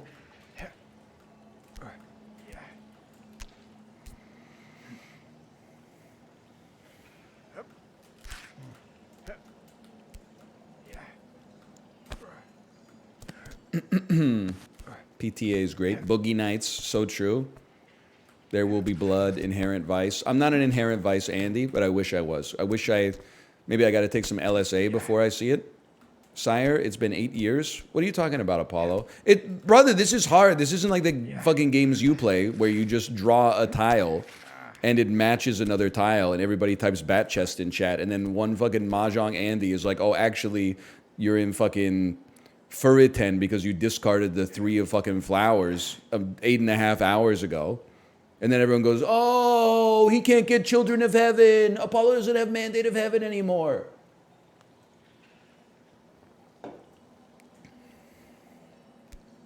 Like in this, you got to make your own tiles. You got to grind up your own fucking ladybugs to make the paint, to paint on the tiles. Hey, holding this cock, thanks for the gifted subscriptions. Much appreciated. This one's for you, Apollo. I'm locking the fuck in. I'm like a spider, man.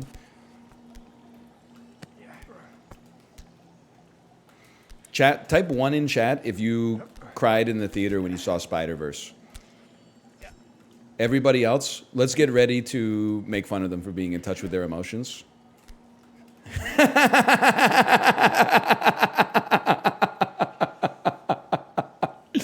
Oh, man. Really? The dude who turned into a spider, he got you crying? The man that you was hanging with?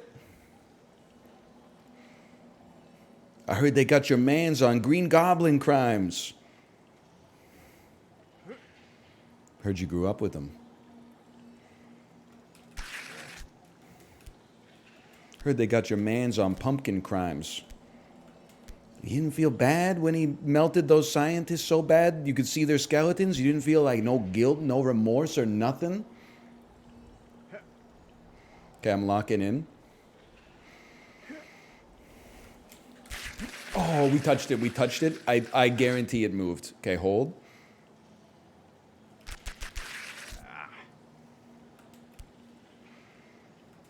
Where are you at right now? I mean, mentally. Pretty good. It's a long weekend this weekend. I mean, I'm inclined to say it. They really broke the mold when they named Good Friday. Because you get that shit fucking off, bro. That's the goodest thing that a day could ever have. They should call it fucking Great Friday.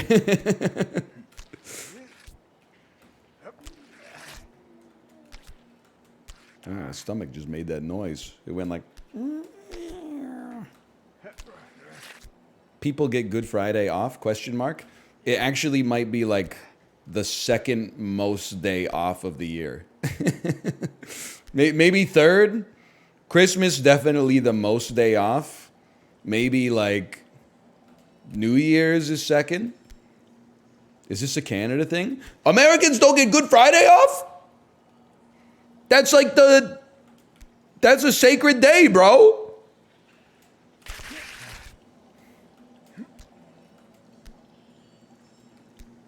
Are you off tomorrow? Of course, it's fucking Good Friday, bro. It's one of the most off days of the year.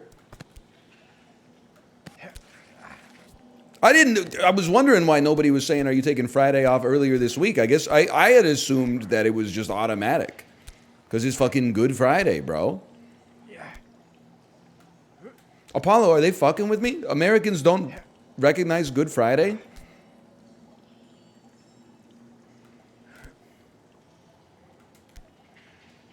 What about in Europe? In Europe, do you recognize Good Friday? Yes, yes, yes, mostly, yes, yes. America, what the fuck are you doing? It's Easter, bro. It's like Christmas too.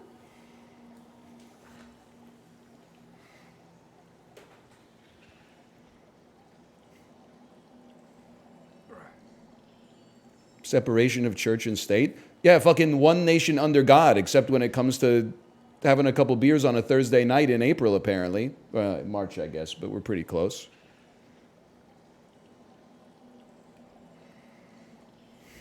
Exactly. Doesn't make any fucking sense, man. Anyway, sorry about all that. I'll be chilling, though.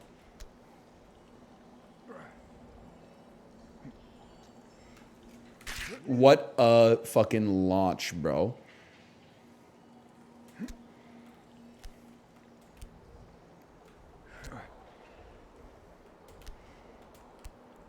I will say, I get it off too. It's a Texas thing. Let's go!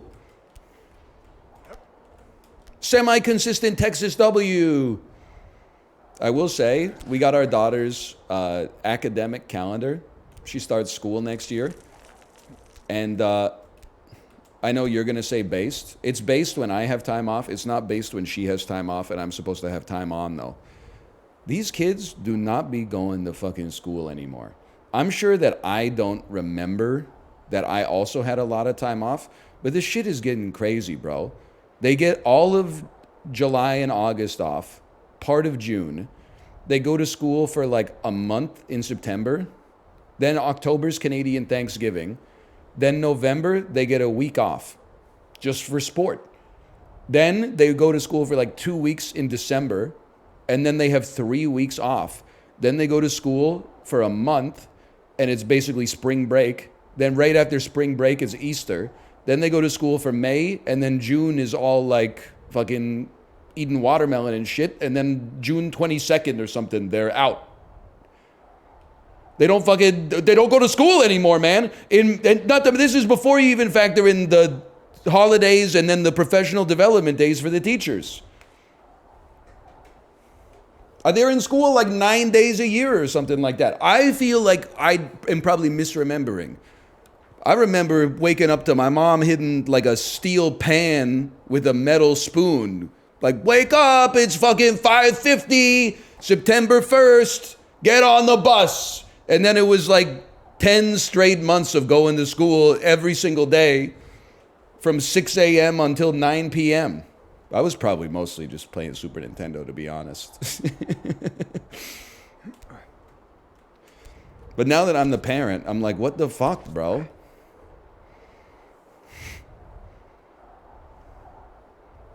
We gotta get these kids on a more rigorous schedule. We got shit to do.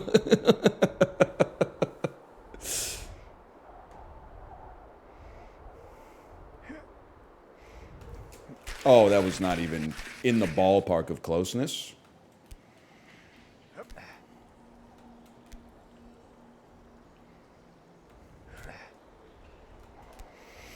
Whew.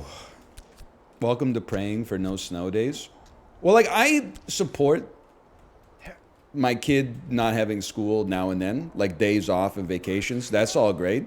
But the only thing is, when I also don't have like a vacation on the same day, they should just like open the school and have them play like kickball or something like that. Because like mom and dad still got to go to work, right? Like when it's Thanksgiving, sure. Like I'll take the days off. When it's Christmas, I'll take the days off. But when it's like fucking October 13th or something like that, I'm like, what am I going to do?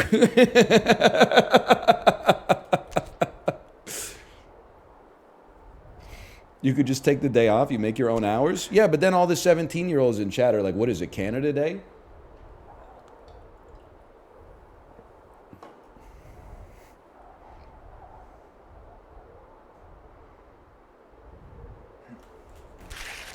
What about like some kind of school where they like live there? So even when they have the day off, they just go to like the soccer field and play sports or something like that. I think that, yeah, you're right. That's a penitentiary. That is.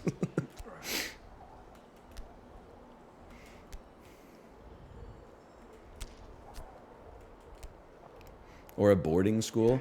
Yeah, but you got to be like some kind of scumbag to send your kid to a boarding school like in the city you live in, right? You're basically like, they hit age 5 and you're like, yo, fuck you. See ya. We've done our part. I went to a boarding school near where I lived. That is crazy. No disrespect to you, but like, what were your parents? I mean, it's probably a great school. I feel like if you have a boarding school, it by necessity has to be good. Nobody's like, you know, hey, take my kid and like fuck up their education badly.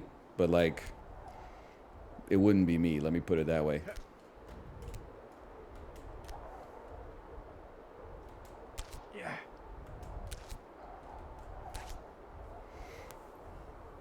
Homeschooling? I don't want to get into all that. I don't want. Ooh.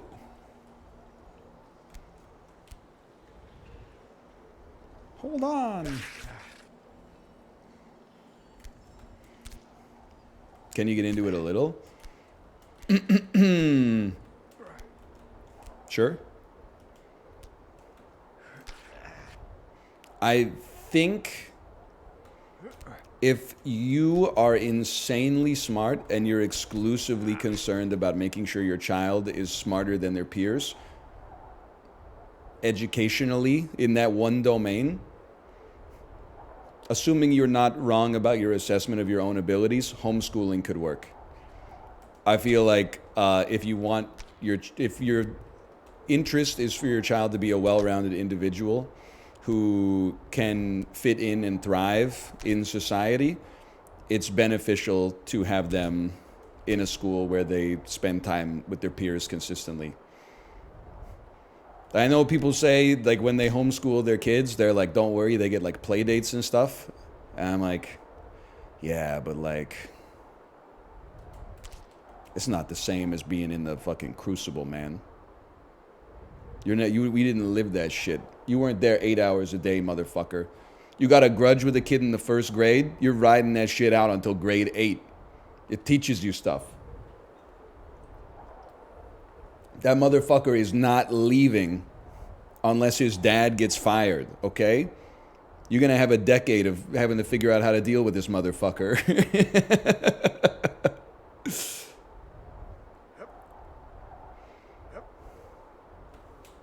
Oh.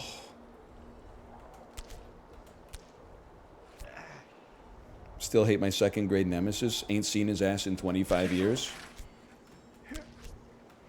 It is funny the way that you, and I think that like all people are like this. But if I asked you, like, are you the same person that you were in the 6th grade? You would be like, what are you talking about? I'm a middle-aged man. I've changed a lot. But then if I asked you, like, how do you feel about this person who was mean to you in the 2nd grade? You'd be like, I literally hope he's dead. Like, we only allow ourselves the freedom to change. Everybody else is permanently locked as, like, the last state we saw them in forever, even if they were 8 years old. I feel it too. Kid punched me in the face in the 2nd grade, said I cut in line. I did not cut in line. It's not like I wanted to get back into class 0.25 seconds faster. Haven't seen him since high school. I was praying on his downfall. In the 9th grade, so this is literally 7 years later, you know, which was like 50% of our lives. In the 9th grade, he leaned backwards on his chair in geography class, fell over and hit his head on the brick wall and started going, fuck, fuck, fuck, shit, fuck, fuck, fuck. And I was like, yeah, that's what you get.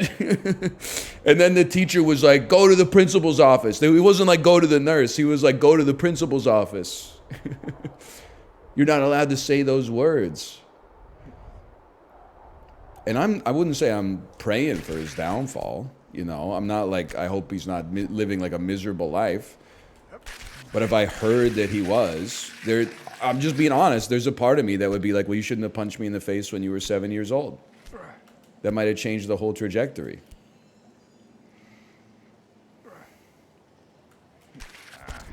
But it's not fair. Like, he's probably, I know it's easy to think that, like, we're the only person, like, you as an individual are the only person that, like, you know, undergoes personal growth and introspection and self-awareness and, like, literally your brain getting 3 times more matter and connections in it. He might be like a fucking Buddhist monk or something now.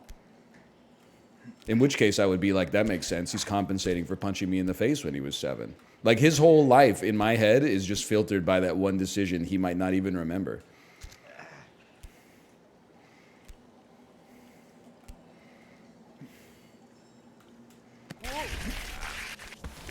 We're sliding. I had this in my. I can't be the first person to have come up with this, but I'm telling you just again, if this joke has been made before, it's crab evolution. What if the song went, we're jacking. I like the jacket with you. We're jacking. And I hope you like jacking too. We're jacking, we're jacking, we're jacking, we're jacking, we're jacking, we're jacking. You know what I'm talking about? Like the fucking Bob Marley songs they play all the time. Barely. She got me laughing when we were in the British Virgin Islands. We had to take a water taxi to the shore. On the way to, by the way, the boat was in the U.S. Virgin Islands. This is important for this. On the way to the shore, they were playing Bob Marley. And I was like, listen, no disrespect, this shit ain't Jamaica. Like, I guess maybe Bob Marley is kind of like a cultural icon throughout the Caribbean, but like he's associated with Jamaica. Are there not any British Virgin Islands artists that we could use here? Then again, anytime we were on like a water taxi in Hawaii, for tourists, admittedly, they were playing Bob Marley too. And I was like, that shit is like a 12-hour flight from here. So the way there, they were playing Caribbean Bob Marley music. On the water taxi from the island back to the cruise ship, Don't Stop Believin', Hotel California, Gangnam Style. They were like, you're going back to Minions, bitch. Get out of here. And people were snoozing on the Bob Marley, and they were going apeshit on the LMFAO. Hold. Cause I'm happy, clap along if you feel like a room without a roof. So true. Hold.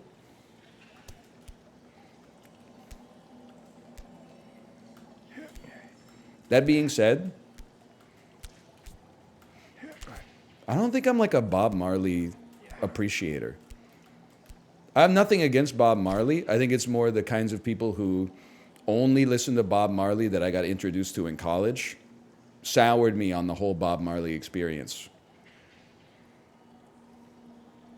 I'm not saying it's fair. In fact, I'm saying it's unfair. But you also have to put some respect. No artist has ever dominated one genre as dominantly and as long as Bob Marley has dominated reggae. At least in the general consciousness. Like there's no other artist, I think, that's as synonymous with a genre as Bob Marley. Like if I asked you to name a rapper, we would get, if we asked 100 people, we'd get at least 25 different answers. We might even get more. But if you asked 100 people at the Mall of America to name a reggae artist, I genuinely think you're getting 97 Bob Marleys, and then like 2 Damian Marleys, and then one motherfucker saying Mattis Yahoo.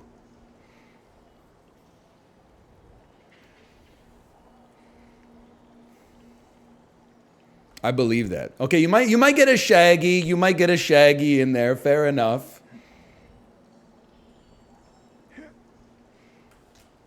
Oh! Apollo, are you still here? What about Snow? I don't really know. Would you consider Snow a reggae artist? I always considered him just like he's not even like, he has rap songs, but he's not even really a rapper. He's kind of like he's kind of just a pop singer.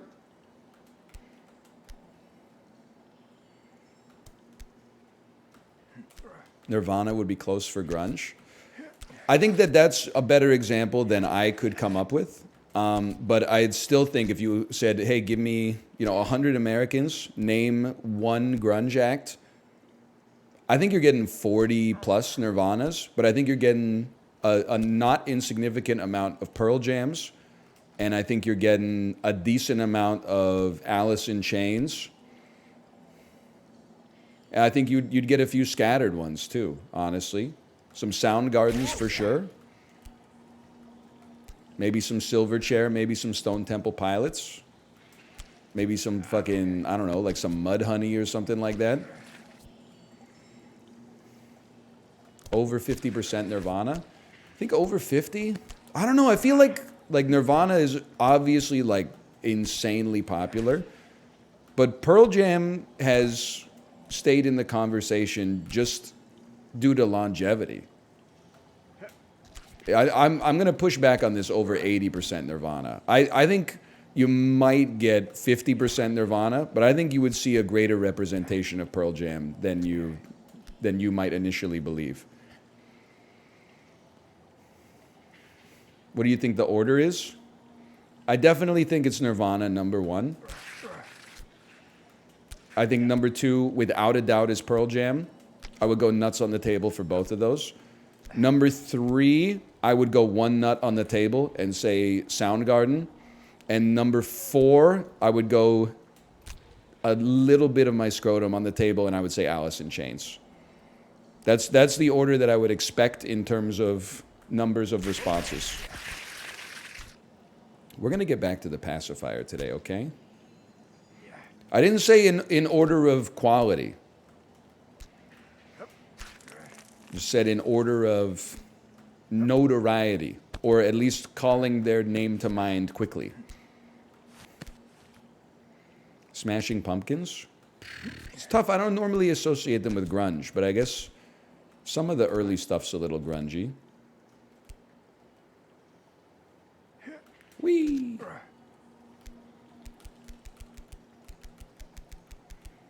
Marcy Playground is better. The band with one song. What's next? The Baha Men?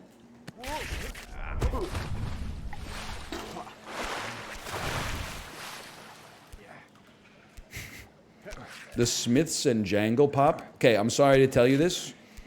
Jangle Pop is not a real genre.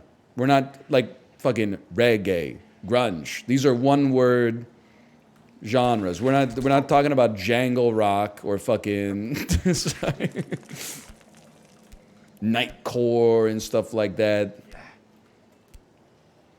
What's next? Oh, what about the Stone Roses and Manchester? Yeah, okay. If you're gonna make up a genre that has one band in it, I guess that they would be the most noteworthy band in it for sure. But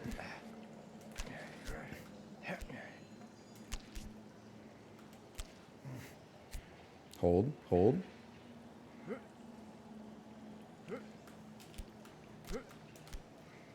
Maria Takeuchi and City Pop. Put some respect on Tetsuro Yamashita's name, motherfucker. Why are none of those albums on any streaming service, bro? Why, when I tell Spotify to play some Tetsuro Yamashita, does it bust out like one instrumental album he made in 1993? I don't want that, man. He hates Spotify? Okay, but what does he have against Amazon Music? Because that shit ain't on there either.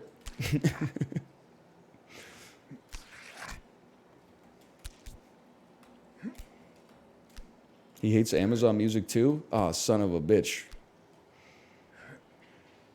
It's on YouTube Music. Google lost me. I had all my shit on Google Play Music.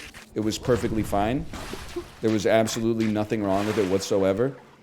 They said, hey, for no reason, we're going to be unifying Google Play Music under the YouTube Music brand and deleting all your shit. Sorry. I said, okay, guess what? We're on Amazon Music now.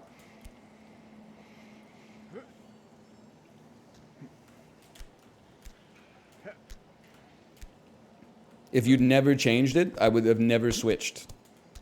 The switching cost was too high. You made the switching cost less than 0, so I fucking switched.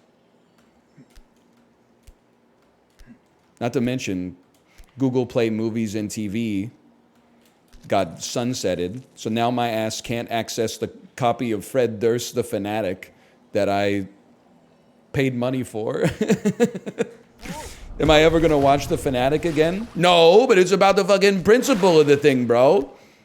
It said $5 to rent, $6 to buy. I said I'd have to be a moron not to buy it. Turns out I was just renting that shit the whole time.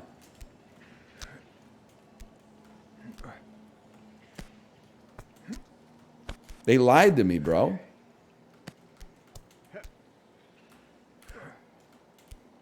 It's in your YouTube library?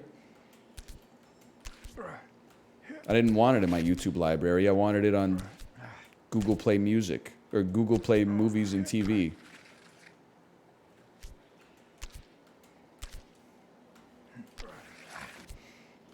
Please don't type the terms class action lawsuit in my chat. I don't want to invite any evil into my life.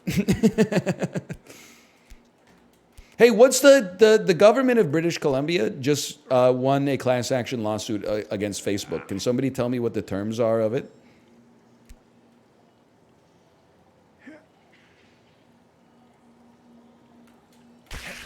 Hold. We each get $30. But what do we need to qualify for it? They used people's profile pictures in ads without their consent. Looks like dinner's on Zuck next week.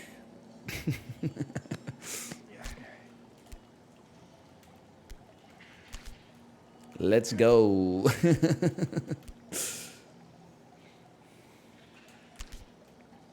Users between 2007 and 2022.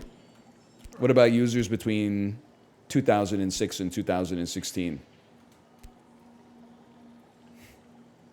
Can I at least get like a 20 spot? Large focaccia from Il Grotto del Formaggio.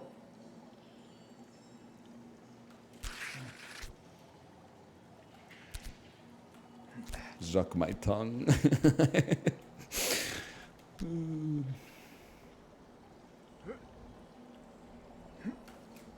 Yo!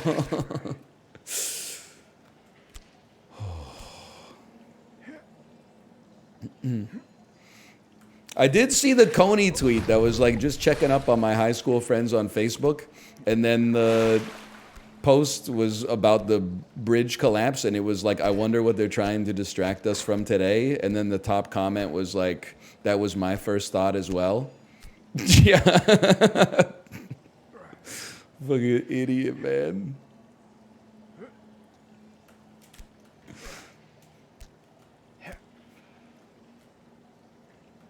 My first thought exactly. Like they couldn't just, the government had to be like, oh, fucking, the inflation print's coming in a little hot. Fucking take down the bridge. They wouldn't just release like another tactical Bedmas order of operations post on Facebook that was like, you know, bracket 1 times 3, close bracket, plus 4 divided by 5. Post what you got. I got 7. You got 7? The answer is fucking 4, bro. Like they got a whole vault of that shit to divide us if they want to distract us. They're not going to take down the damn bridge. That's expensive, bro.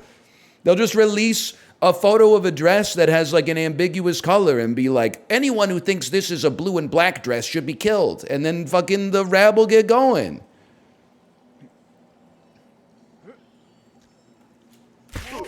Hold.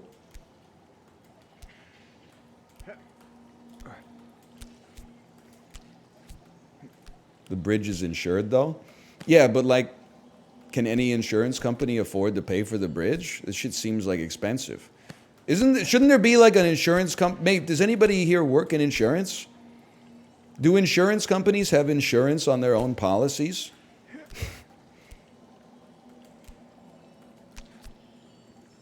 Yes, actually.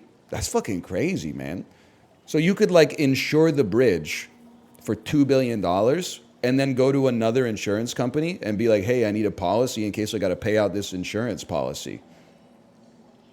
This is how like $100 in the American economy generates like $500 million for the GDP.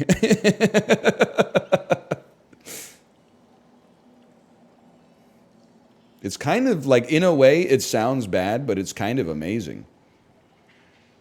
We stand on business? That's damn true. And like, I'm sure there's negative consequences. I'm just choosing not to think about them. But like the fact that, you know, one insurance policy on that bridge leads to 18 different insurance policies on the insurance policy means that like 5,000 people can pay their mortgage. That's fucking crazy, bro. I guess until the shit fucking goes down, and then they all gotta pay, and then it's, I guess then it's time to pay the piper. It's all fun and games. Me at the life insurance company, we're rich! People are literally paying us for nothing! 50 years later, when all the motherfuckers start dying, we're broke! What the fuck, bro? This business fucking sucks, man. They paid us $36 last month. We're giving them $500,000 this month. It doesn't mean somebody help me, bro. My family's starving.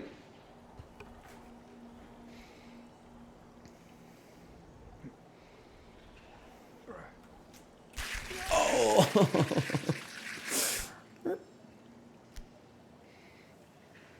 You got a Coke Zero yet? Yeah, I had a Coke Zero spiced.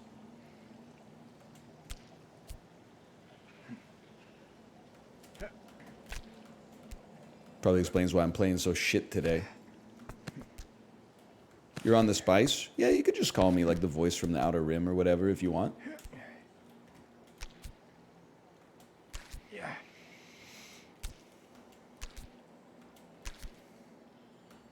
Spiced is not good. Yeah, I know, but I gotta finish it.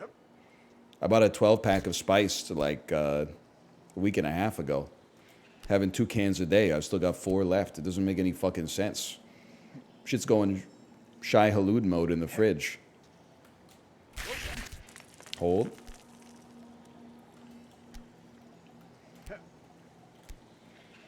$12-pack before even trying it once. Kind of crazy. What the fuck am I supposed to do? Fly to Epcot every time I want to try a new soda? I bet you'd love that shit. Let me guess. He's at Epcot again. Drinking the fucking... What's the Italian soda that tastes like toothpaste called they got there? Brenda? Something like that? Beverly! That's it. Fucking black licorice soda.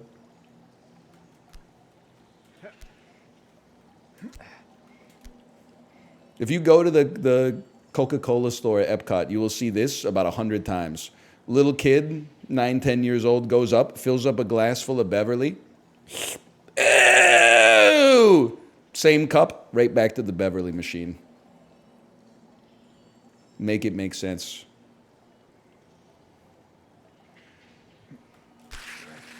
Okay, we're sliding. Literally happened to me in Sicily. Wake up the lake at the cake she's kissing me, as they do when they do in Sicily. Can we start bat chesting Dune? This shit getting old. No, it's Dune's world. We're just living in it. Dune, I hate to tell you this, but Dune is cool. Inevitably, at some point, Denis Villeneuve will make Dune Messiah. It'll be a 10 out of 10. He'll say, I'm going to go make some other shit instead of Dune. They'll give it to fucking Brett Ratner or someone else, and someone will make like a 7 out of 10 Dune, and then half of the Dune heads will be like, Dune heads, it's over. The other half will be like, no, no, no, no, no. They're just getting started. They just had to like lay the groundwork. And the next one will be like a 4 out of 10, and then it will be over. But your coworker will still be like, hey, did you see God Emperor of Dune? And you'll be like, oh, I haven't seen any past Messiah. You really got to see it. But before you see it, you got to see Children of Dune too. The Brett Ratner one, yeah, but it's not that good, but you got to see it to have the foundation for God Emperor of Dune. And then it's bat-chestable. But right now, it's not bat-chestable because it's like, it's a cool movie. I was going to say it's one of the coolest movies ever made, but I think I don't want to go to bat that far. But it's one of the coolest movies ever made that is like the biggest movie in the world right now, for sure. It's Kino. It's rare to have a movie that big be that Kino.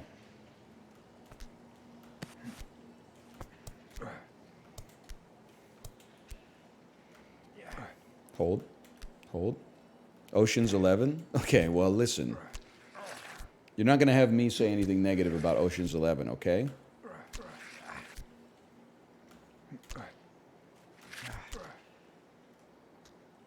The people at the film house I worked at hated it. It's not Kino. Well, you know what?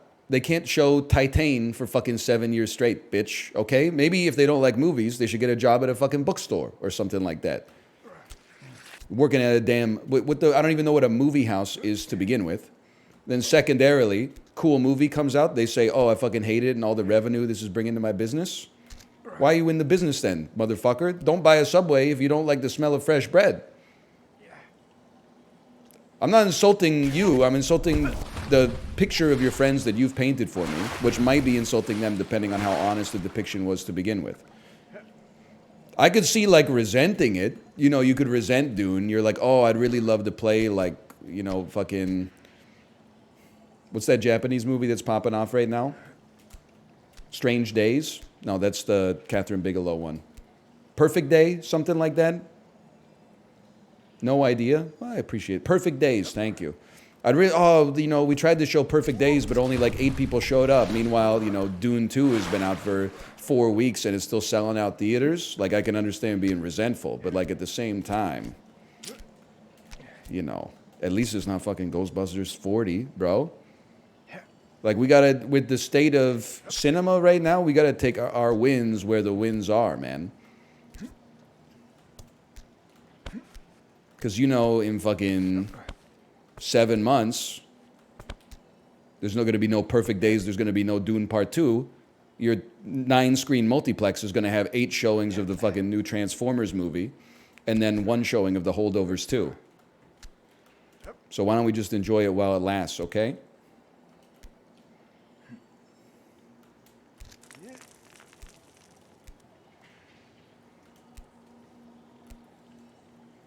Hold, hold.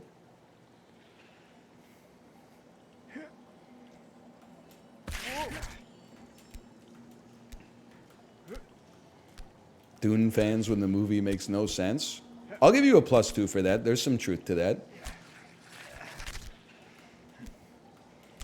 Fucking plot sells when a dude says he doesn't like lettuce 3 minutes into the movie, but then 110 minutes later, he's eating a salad. Do they think we're stupid?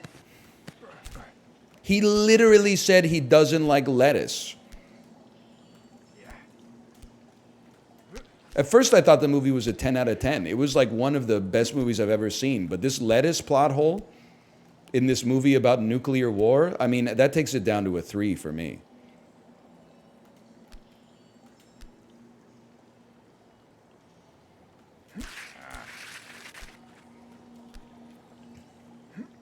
I have a theory about plot holes. I think that plot holes don't exist. Let me back up just a second. Because I am a hypocrite in my real life all the time. If my real life was a movie, people would be like, what the fuck? He said something, and then like an hour and a half later, he's doing the opposite. Yeah, because I don't know what I'm doing. Sometimes I just say something. I'll be like, I don't really like turkey.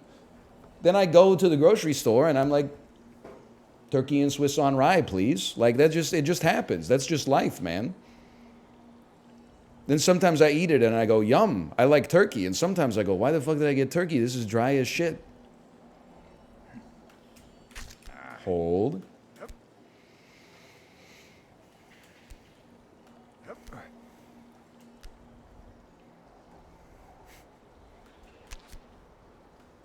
Hold.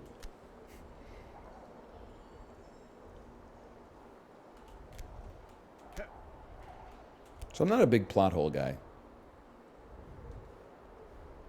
Back to the pacifier. We'd be lucky to get back to the pacifier, honestly.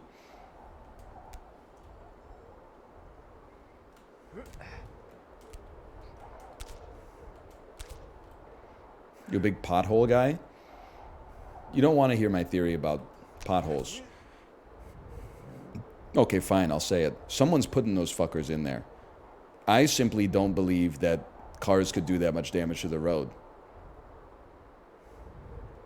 Like, I've never created a pothole, and yet there's potholes everywhere, and I'm supposed to believe that cars are doing the damage to the road? Like, it doesn't make sense. It's some motherfucker, like a leprechaun or something like that, at nighttime, is dropping a pipe bomb on the road.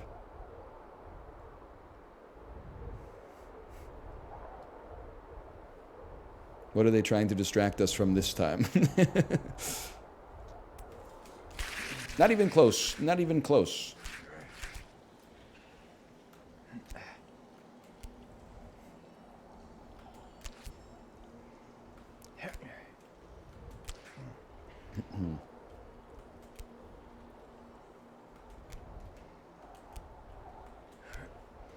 I have an honest question. I am not being derogatory towards the road construction industry at all.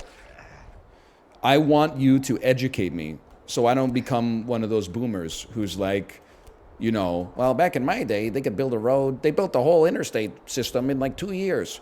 But like, just tell me why road construction takes so long now.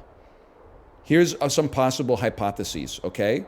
One is, back in the day, they had no safety and people were just falling under the steamroller all the time. So now they got like way more safety procedures that slows things down so that people aren't getting mulched into the road. Number two, I wasn't alive back then, so I didn't notice how long it took to make. They just appeared instantly when I was born. But actually, they took a long time to make. That could be a hypothesis for sure. Number three, maybe it takes more work to... This one sounds a little crazy, but just give me a second. Maybe it takes more work to improve an existing road because of all the infrastructure that's important that's already built in there than it is to just cut down some trees and put some tar down and build a road through like a new space that didn't exist before.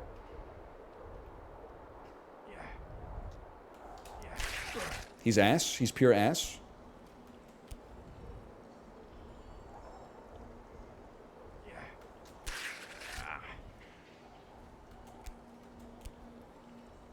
All of those are kind of true. I'm so fucking smart. But me, every time I drive by construction, even if it's the first time I've seen the construction, oh, what the fuck, man? The road is perfectly fine. What are you doing? Fucking make work project. One dude laying the tar, 9 people twirling signs, 3 people looking at their phone. Come on. He's looking up the blueprints on his phone. Well, they should give him a clipboard or something so he looks more legitimate, okay?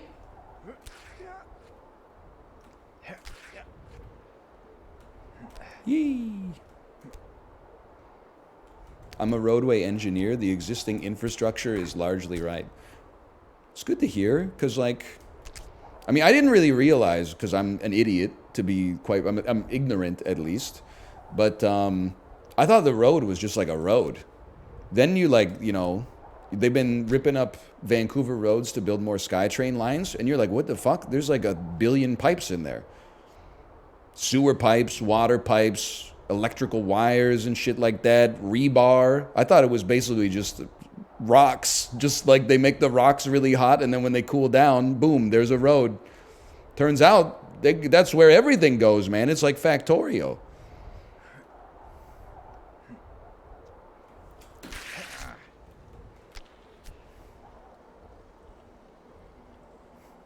Broadway and Canby is horrible. I haven't been down that way in a bit, but like there have been times where, like, during the SkyTrain construction, it's a trippy feeling, right? You walk through the sidewalk next to the SkyTrain construction and you look down and you see people like 300 feet below you working on the train, and you get like vertigo even though you're on street level. Like, there really is a whole fucking world down there, bro. I mean, when they dig it up, at least. I don't mean like there's not like a secret society living in the center of the earth or something like that. But like with my dumb ass, when I'm at street level, I'm like, I'm on the ground. Turns out there's a lot of ground under the ground. Is the SkyTrain under the ground? It's bizarre given the name, but much of the SkyTrain passes underground, yeah.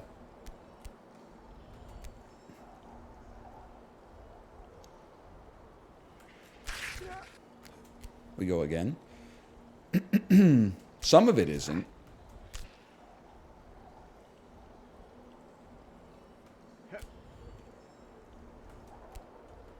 Hold. Hold. Hold. Most SkyTrain is overground.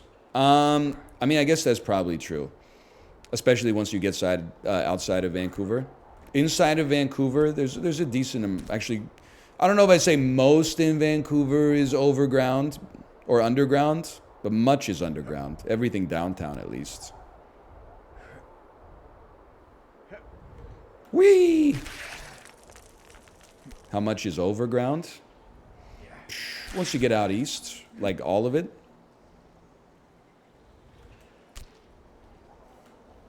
Why do they call it the SkyTrain then? Well, they built it for the fucking World's Fair, basically.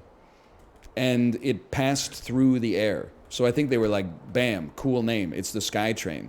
But then, later, they were like, hey, why don't we just take this train and use it as like public transit? And they were like, they can't go through the air downtown because there's already like buildings and stuff. And they were like, well, be that as it may. Hold. We go again. Pardon me. You know it's one of the most insolvent city projects in history? I didn't know that. That doesn't seem right. Haven't they been building that one church in Barcelona for like 1,200 years? That shit's got to be running seriously in the red right now. Or I don't know, maybe they bought it with like $1,231, so maybe the shit costs like $50. I don't know. But now the subcontractors are like, what the fuck? I gotta build this bitch for $75. It's 108,000 tons of stone in this motherfucker. Yo!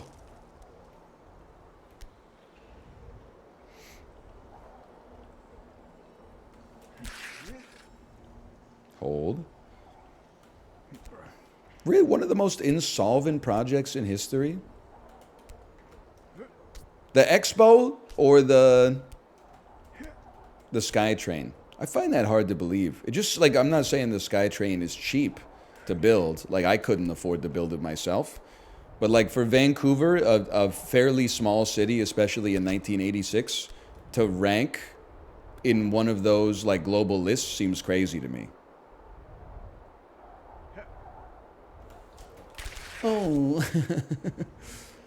As soon as he starts talking about Vancouver, he's cooked for the day. What are you... Dude, this is our PB today.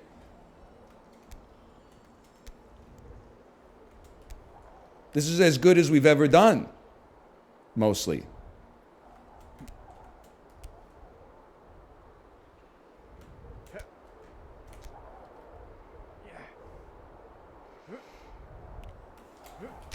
Hold. Yeah, I don't necessarily think the SkyTrain has to make money. I voted, you already know how based I am because I listened to the Cocteau Twins. I voted yes in the TransLink referendum, like 2014 or whenever it was. It was like, hey, we'll raise property taxes by 25 cents per house and we'll build a train that flies through the air. I said, easiest calculus of my life. I vote yes. Illegally submitted about 15,000 ballots. Lost 99-1. 99% of Vancouverites said that's not a good trade. I said, oh, shit. Hold. I always like when people say, like, they get on the Postal service for, like, costing money and not generating revenue. Like, what the fuck do you want the Postal Service to do to start generating revenue? Selling, like, $100 stamps? You don't think it's fucking sick that you can send a piece of physical matter from one end of the country to the other for 70 cents? Like, that's a modern fucking marvel, man. I'm glad that our tax revenues go into that shit. That's an incredible service. I don't want to pay 150 bucks for a stamp. Hold. And hold again. More collectible stamps. It's true. You don't want to know how many collectible stamps I used sending quarterly tax installments to the government between 2014 and 2022. I don't think any of those stamps are worth money, but I didn't give a shit what was on them. Astronauts, bridges, fucking historical figures, flowers, flags. I was... Send it, bro.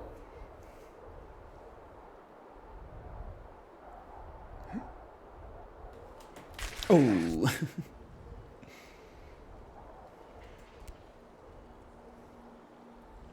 We're doing another flush build today. We will play Balatro today. I'll tell you that for free, but I got a half hour left in me. They don't use email?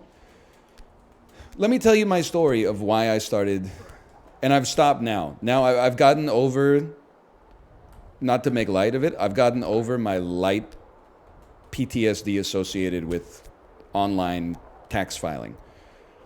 I was a modern man, you know, 2013, 2014, used to pay my taxes online. I said, why would anyone ever use an envelope? That's stupid. Then one year, I got a letter in the mail from the Canada Revenue Agency that was like, hey, just so you know, you owe us a staggering amount of money. Like, you haven't fucking paid your taxes. And I was like, first off, you have a heart attack. And you're like, oh no, I didn't pay my taxes. Then your heart rate comes down a little bit, and you're like, I fucking paid that shit. I went tick, tick, tick, tick, tick, tick. I went into the like receipts, and the exact amount of money that they said I hadn't paid, I had paid, but I had submitted it on the right, like we have a tax identification number. I'd submitted under the right tax identification number, but the wrong like hopper. Like instead of putting it in tax installment or something like that, I put it in like tax return. So I guess it goes into a different bucket. And these people at CRA were like, this motherfucker's going to prison.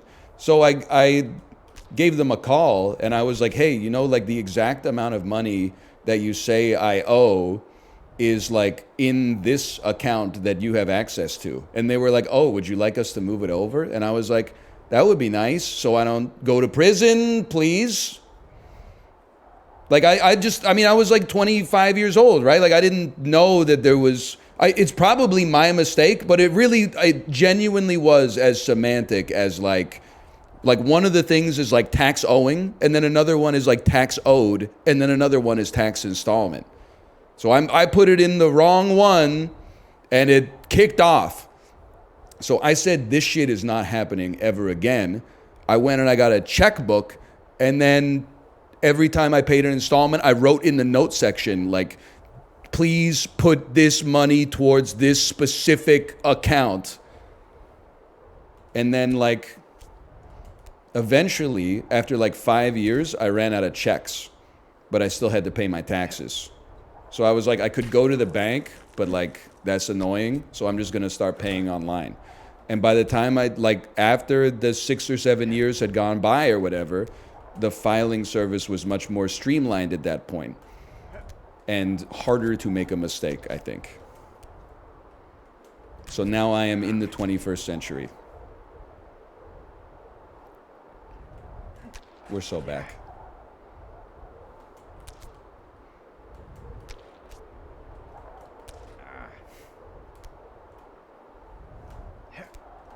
I haven't paid my taxes on $700 of Dogecoin from 5 years ago. Am I cooked? I don't live in the United States of America, but I'm not comfortable commenting on that. But you're probably, I wouldn't say you're cooked, but they might send you a letter and be like, what's up with the Dogecoin, bro? But I think if you're like, oops, I forgot about that, They might just be like, that's fine, just pay the tax on it. Or they might be like, pay the tax on it plus like 5 years of interest. But it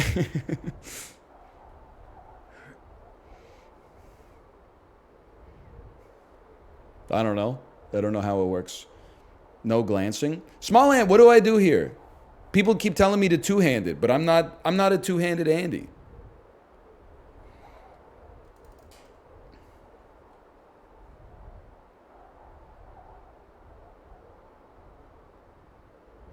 Just to make it back here is nice. This is a two-hander swing.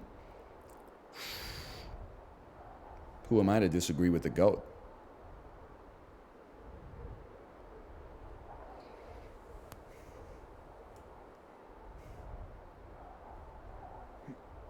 Don't do a front flip. Don't do a front flip. That wasn't that bad relative to my normal attempts. I think, I'm not a physicist. I think with two hands, I have to release earlier. Because if I release later, it's like your elbows end up whipping and causing you to do a backflip, which makes it hard to grab a rock.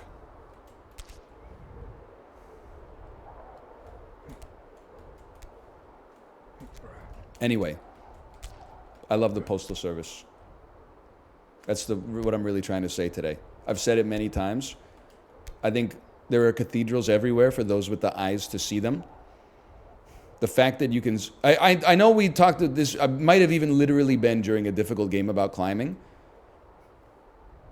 In 1980, it probably seemed insane that you could send an email. What? Without any real physical matter changing places, I can send a message to a friend? This is the future. Now, in 2024, email is like fucking... And the mail is crazy. You're like, I can email in real life? I can send a physical attachment through the air? Like, that's crazy. Oh, wait, this is too handy.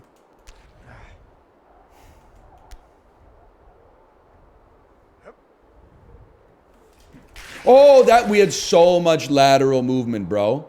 We almost caused an avalanche. It's insane. It goes door to door. I mean, that's the thing. Like, I don't know. You can see how 90s maxing I am. I don't think you should be canceled for learning about history. I respect the Postal Service. I still have written physical checks in the last 12 months. But, like, how do you not be romantic about the Postal Service, bro? They'll deliver a letter to your fucking house. From the moon. That's crazy. I also love the idea, even though it's obviously false, that every letter that you send is sent by one person. Like when I drop it off in the mailbox in Vancouver, a dude with a mustache in a truck picks it up and then drives just my letter to my friend's house in Ontario. Like he was the steward of my message the whole time. Obviously, that's not how it actually goes, but it's kind of a sick idea.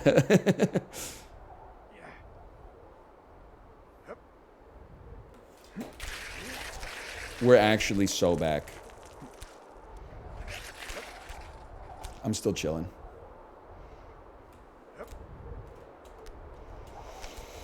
Hey, NL, my landlord is 90 years old and she's 90s maxing right now. Just thought you should know. There's dozens of us.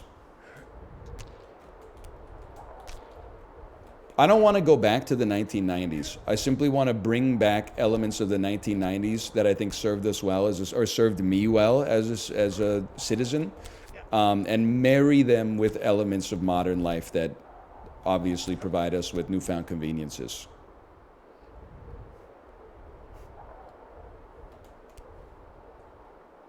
Like what? Not looking up reviews on a restaurant when you're going out for dinner. buying stuff at the store instead of buying it online. Just little things.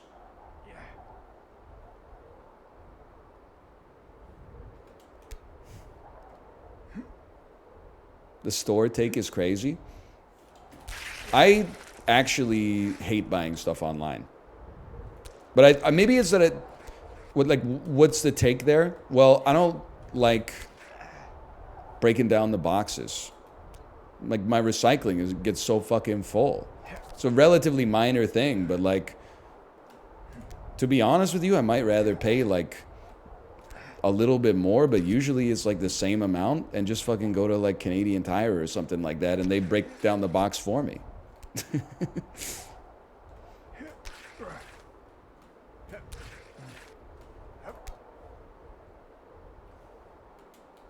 Hold.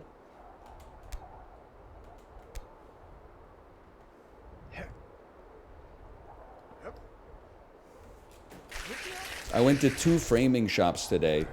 They quoted me $400 and $600. I got it for $60 on Amazon. Well, like, listen, I'm not going to say that you should. Why am I doing that? I could just climb instead. I'm not going to say that you should spend 10 times more money on the frames at a local business. But I am willing to, like, I don't know, like, you can call it cringe if you want. But, like, if your ass is taking a fucking metal straw to the coffee shop to reduce, like, your carbon footprint, and you're on my ass for, like, going to a locally owned Home Hardware and paying $35 for a hammer instead of getting one for, like, $24 on Amazon, like, we got an ally. We're on the same side, bro. Yes! Oh, small and you genius.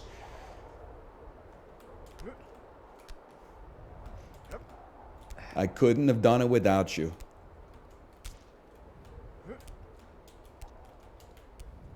Like, I'll just go ahead and say it. Like, there's times, I don't think people are going to like this take. And I also think a lot of people are going to think that I'm lying, but I swear to you that it's the truth. I eat at a lot of, like, 6 out of 10 restaurants in my local neighborhood when I could drive 15 minutes and eat at an 8, a 9, or a 10 restaurant. And you might say, why would you do that? Because I like having a fucking sushi restaurant down the street. I like having a Thai restaurant down the street. I like having an Italian restaurant down the street. I want them to stay there, so I frequent them. Peak. I'm glad you came.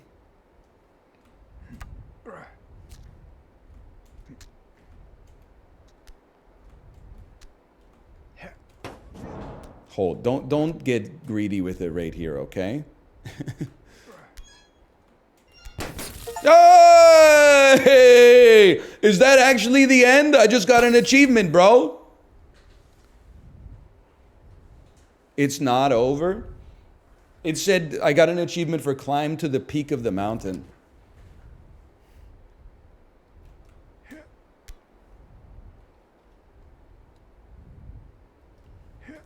The house. Of course. So I guess, like, that's what I think of when I think of 90s maxing.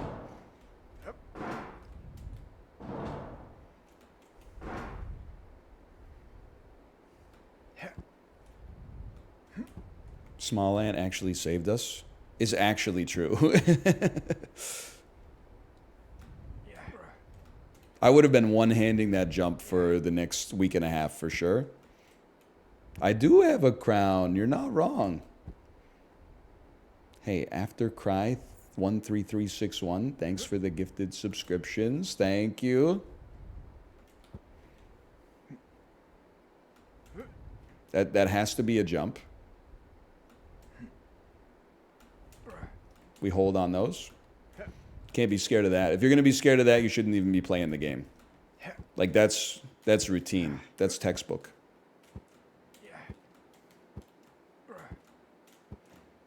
Truman Show. They're Truman Show posting. Hey, Handsome Pantsome. Thank you as well. Thank you. Oh, baby. Oh, baby, handsome, handsome, thank you. We're in the Stanley Parable now. Tate Ward, thank you as well. Created by Pontypants. You gotta climb the credits, of course. Hey, Rip Bazu, thank you as well. Cascadian Falls, thank you as well. Thank you. To Bennett Foddy for inspiring this game. To my endlessly supportive wife, without whom this game would not exist. And thank you for your suffering. Remember, to live is to suffer. To survive is to find some meaning of life in the suffering. Friedrich Nietzsche. God is dead. Friedrich Nietzsche. Nietzsche is dead. God. It'd be sick if it spat you out in the pool at the start of the game. Find the... Yeah!